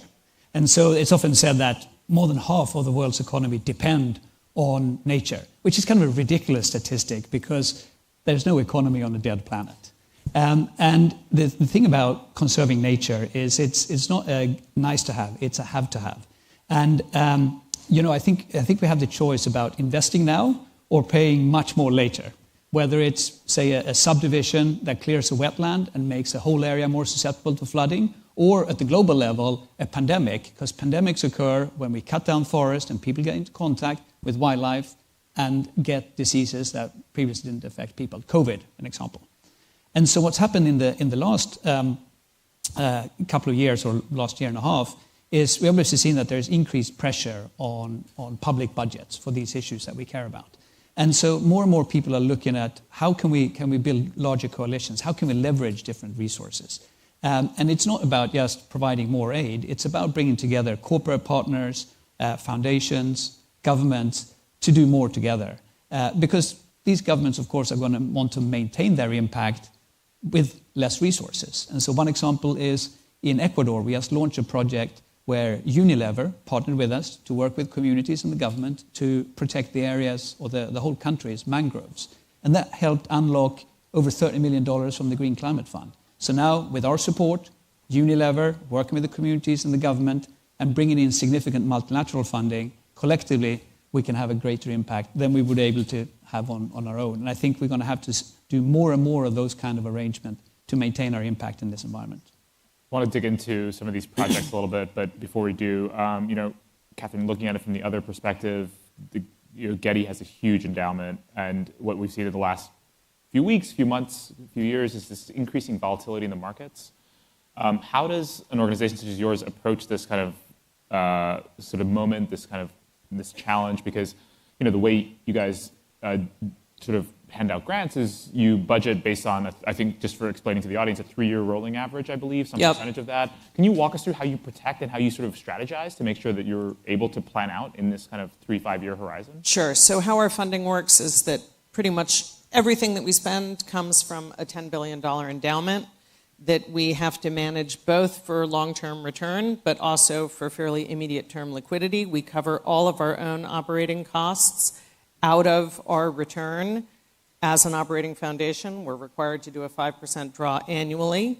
That puts us at $450 to $500 million a year, which sounds great, except we're huge, and that's pretty close to what our annual operating budget is. We have over 1,200 employees and do projects all around the world. And those of you who've visited us in LA, just from looking at our facility, you can guess that it costs us a lot to keep it going. So, on the one hand, you want to have squarely in mind the fact that your job is to exist in perpetuity. That was sort of the whole basis of the trust that J. Paul Getty made at the outset. So you need to be earning return that's going to make that possible. But at the same time, you have to be managing very significant liquidity needs. Yes, the 3-year average to which you referred is sort of a smoothing methodology that we use precisely so as to not have to be hyper-reactive to short-term market volatility. So you think you're relatively insulated? I mean, nobody's fully insulated. Famous last words. I am not going to sit here in Washington, D.C. On this particular day of this particular year and say that I'm insulated. No. I'm as insulated as you can get in the craziness of this world. Okay. Let's talk a little bit from both of your perspectives, because I think you come at it from different ways of this question. Sebastian, you talked about this a little bit, that there is funding pressure. So I think one of the sort of consequences of that is you probably have to justify your work even more. And again, you hit on this. There's, of course, nature is everywhere. It is tangible. It is all of our lives, but there's also something ineffable about it. How do you sort of, what are the things you do to justify to your donors, to pitch to new donors, that what is happening is, protecting a wetland does not have an immediate bottom line effect, but it has financial value, it has economic value, it is worth putting money into? Yeah, I mean, one difference in terms of our work is that we don't have an endowment because we believe that nature conservation is never going to get cheaper than it is today. So we program all our money, which makes for an exciting time, but is important because that's how we're going to have the greatest impact. We use a range of arguments for why conserving nature is important. I spent 7 years living in the city of Bogota, and the city of Bogota gets 95% of its water from these highland ecosystems called páramos that occur over 3,000 meters. And the water authority realized, with our assistance, that if they conserve those ecosystems, their cost for maintaining water services to Bogota are significantly lower and provides competitivity for the whole economic sector of the city. You compare that to cities like Mexico City, the energy use just to bring water to Mexico City is equivalent of the energy use of the country of Panama. In Bogota, it's basically nothing because the water is delivered through gravity. And so that's just one example how people benefit tangibly from ecosystems. I think there are intangible or more intangible values as well. It's been proven in study after study that people's mental health improves if we spend time in nature. It might be hard to put a specific economic value on that, but I certainly feel reassured that spending time in nature is making me feel better and being a better person. And I think that's something that certainly in these troubled days the world could use more of. I guess one of the challenges, I don't think anybody in this room would disagree with this, right? But I think one of the challenges with what you're saying is it's that kind of classic problem of you have distributed benefits with concentrated costs. And making that argument in a society where aid budgets are being cut because aging populations, all manner of other problems, right? Do you find you come up against this issue that it's hard, like people aren't listening? I think whilst there is more constraints on public budgets, I think the awareness is actually growing and is at a level now where sometimes we had to make those arguments in the past, but people now in many cases actually get it. In a lot of places, not all, environment is not a divisive issue. I mean, again, using the example of Bogota, Colombia, to be a serious contender in the election, you have to have a credible environmental platform, whether you're from the left or from the right.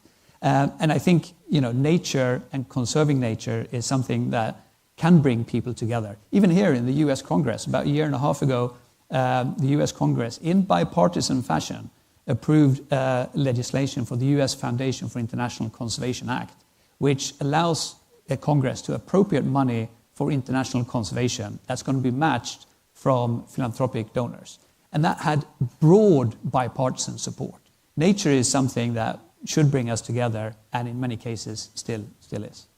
Catherine, from your perspective, I think it's a kind of similar challenge, though different complications of, again, a lot of the things that you fund, that you support, have real value, but it's not as easily measurable. And I'm curious, when you do give out grants, what are the kind of ways in which you measure something has succeeded, that you should do it more and do it bigger? Yeah, and thank you for what you said about nature. We know the same thing about art, by the way. It lowers your blood pressure. All of your bioindicators trend in the right directions if you go and you look at things that are beautiful. And that may sound woo-woo, but that's just how it is, whether you like it or not. So, yeah, we function in many ways in a world in which KPIs are super elusive. We operate, among other things, a significant grants program and also a couple museums, and we go around this all the time. Are we succeeding better if more people come to the museum? Actually not, because then the people who are at the museum feel jostled and crowded. You've seen all of the news out of Paris around the Louvre. They're trying to figure out how to have fewer people go there. So where we've settled is that real success inheres in the case of the museums, the visitor experience, really the quality of the experience that people have while they are there, how long they spend there, what they do there, how they feel when they leave, as opposed to how they felt when they arrived. And with grant making, similarly, longevity, I think, is what really matters. Are we sustaining something in a way that's going to help it last for a long time and go on to do all sorts of different things that aren't embedded in the grant proposal that we got, but the receiving of a grant is going to enable, over the longer term, entities that wind up forming partnerships with other entities that we've funded or that are going to end up working with us over the long haul. But yeah, because we're not getting a cash return on any of this, so you have to measure success in a very different way. It's fascinating. I'm going to spring this thing called AI that people seem to be grappling with. Sebastian, we were talking backstage, and you were talking about the kind of really kind of exciting potential it offers for a place like CI because it's sort of you can get expertise much more easily now, right? Is that the case that you're finding? Yeah, I mean, we have offices in 28 countries. People speak lots of different languages. And I think what AI now offers us is lowering the barrier to allow people to have access to information, to query information. If they're facing a challenge in a particular place, they can say, I work in this place, in this context. What are the things that could work, that has worked in other places? And so it allows us to exchange information much more rapidly.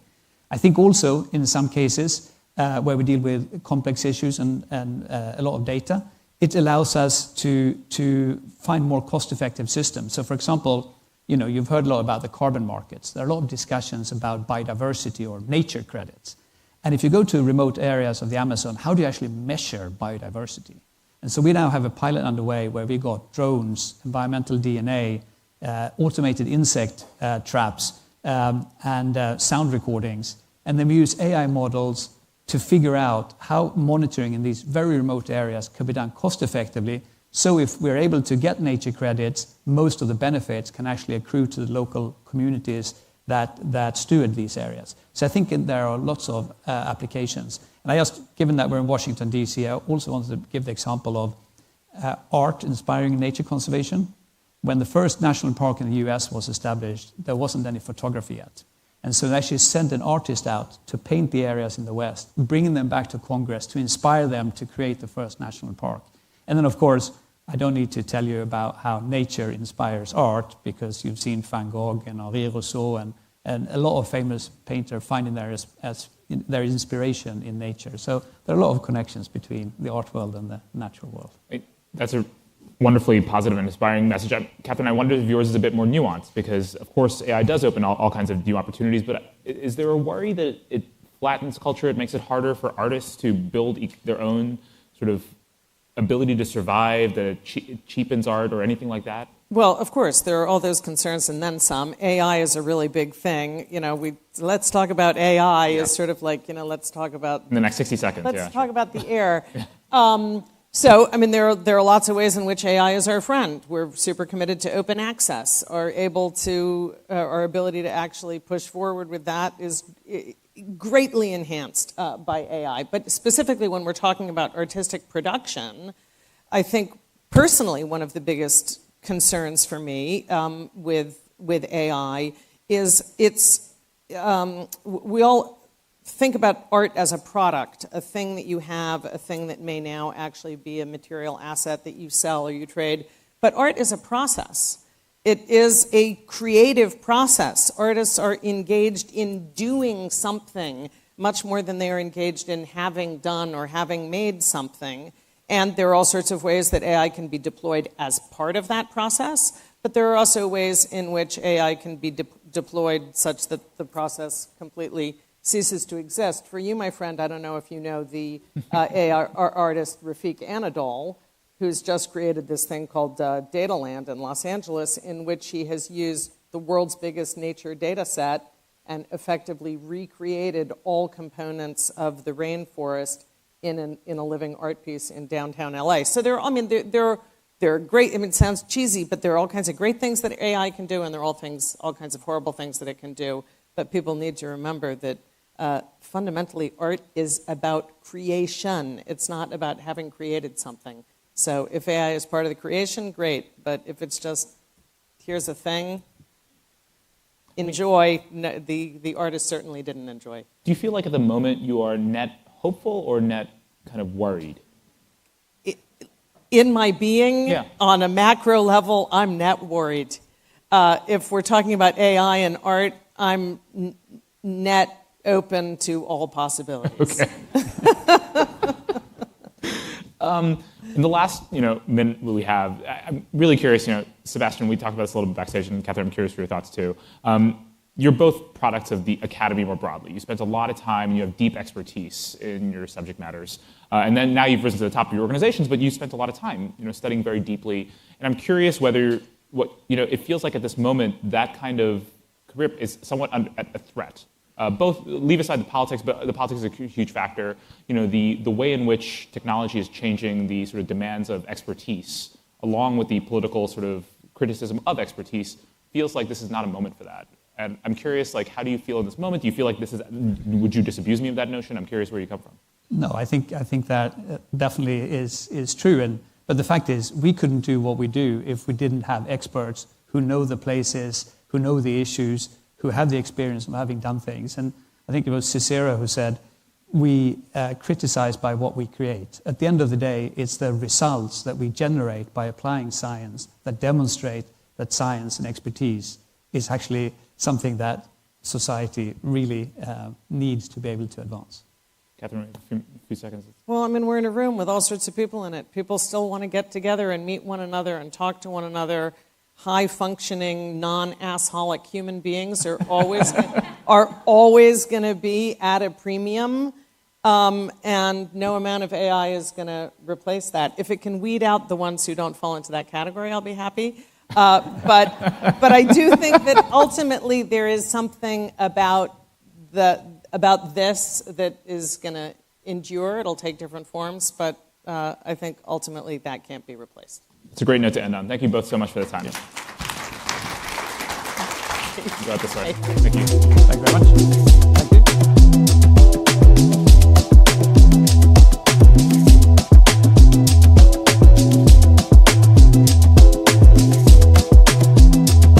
Thank you for attending today's live journalism, and to our partners Cisco and Schneider Electric.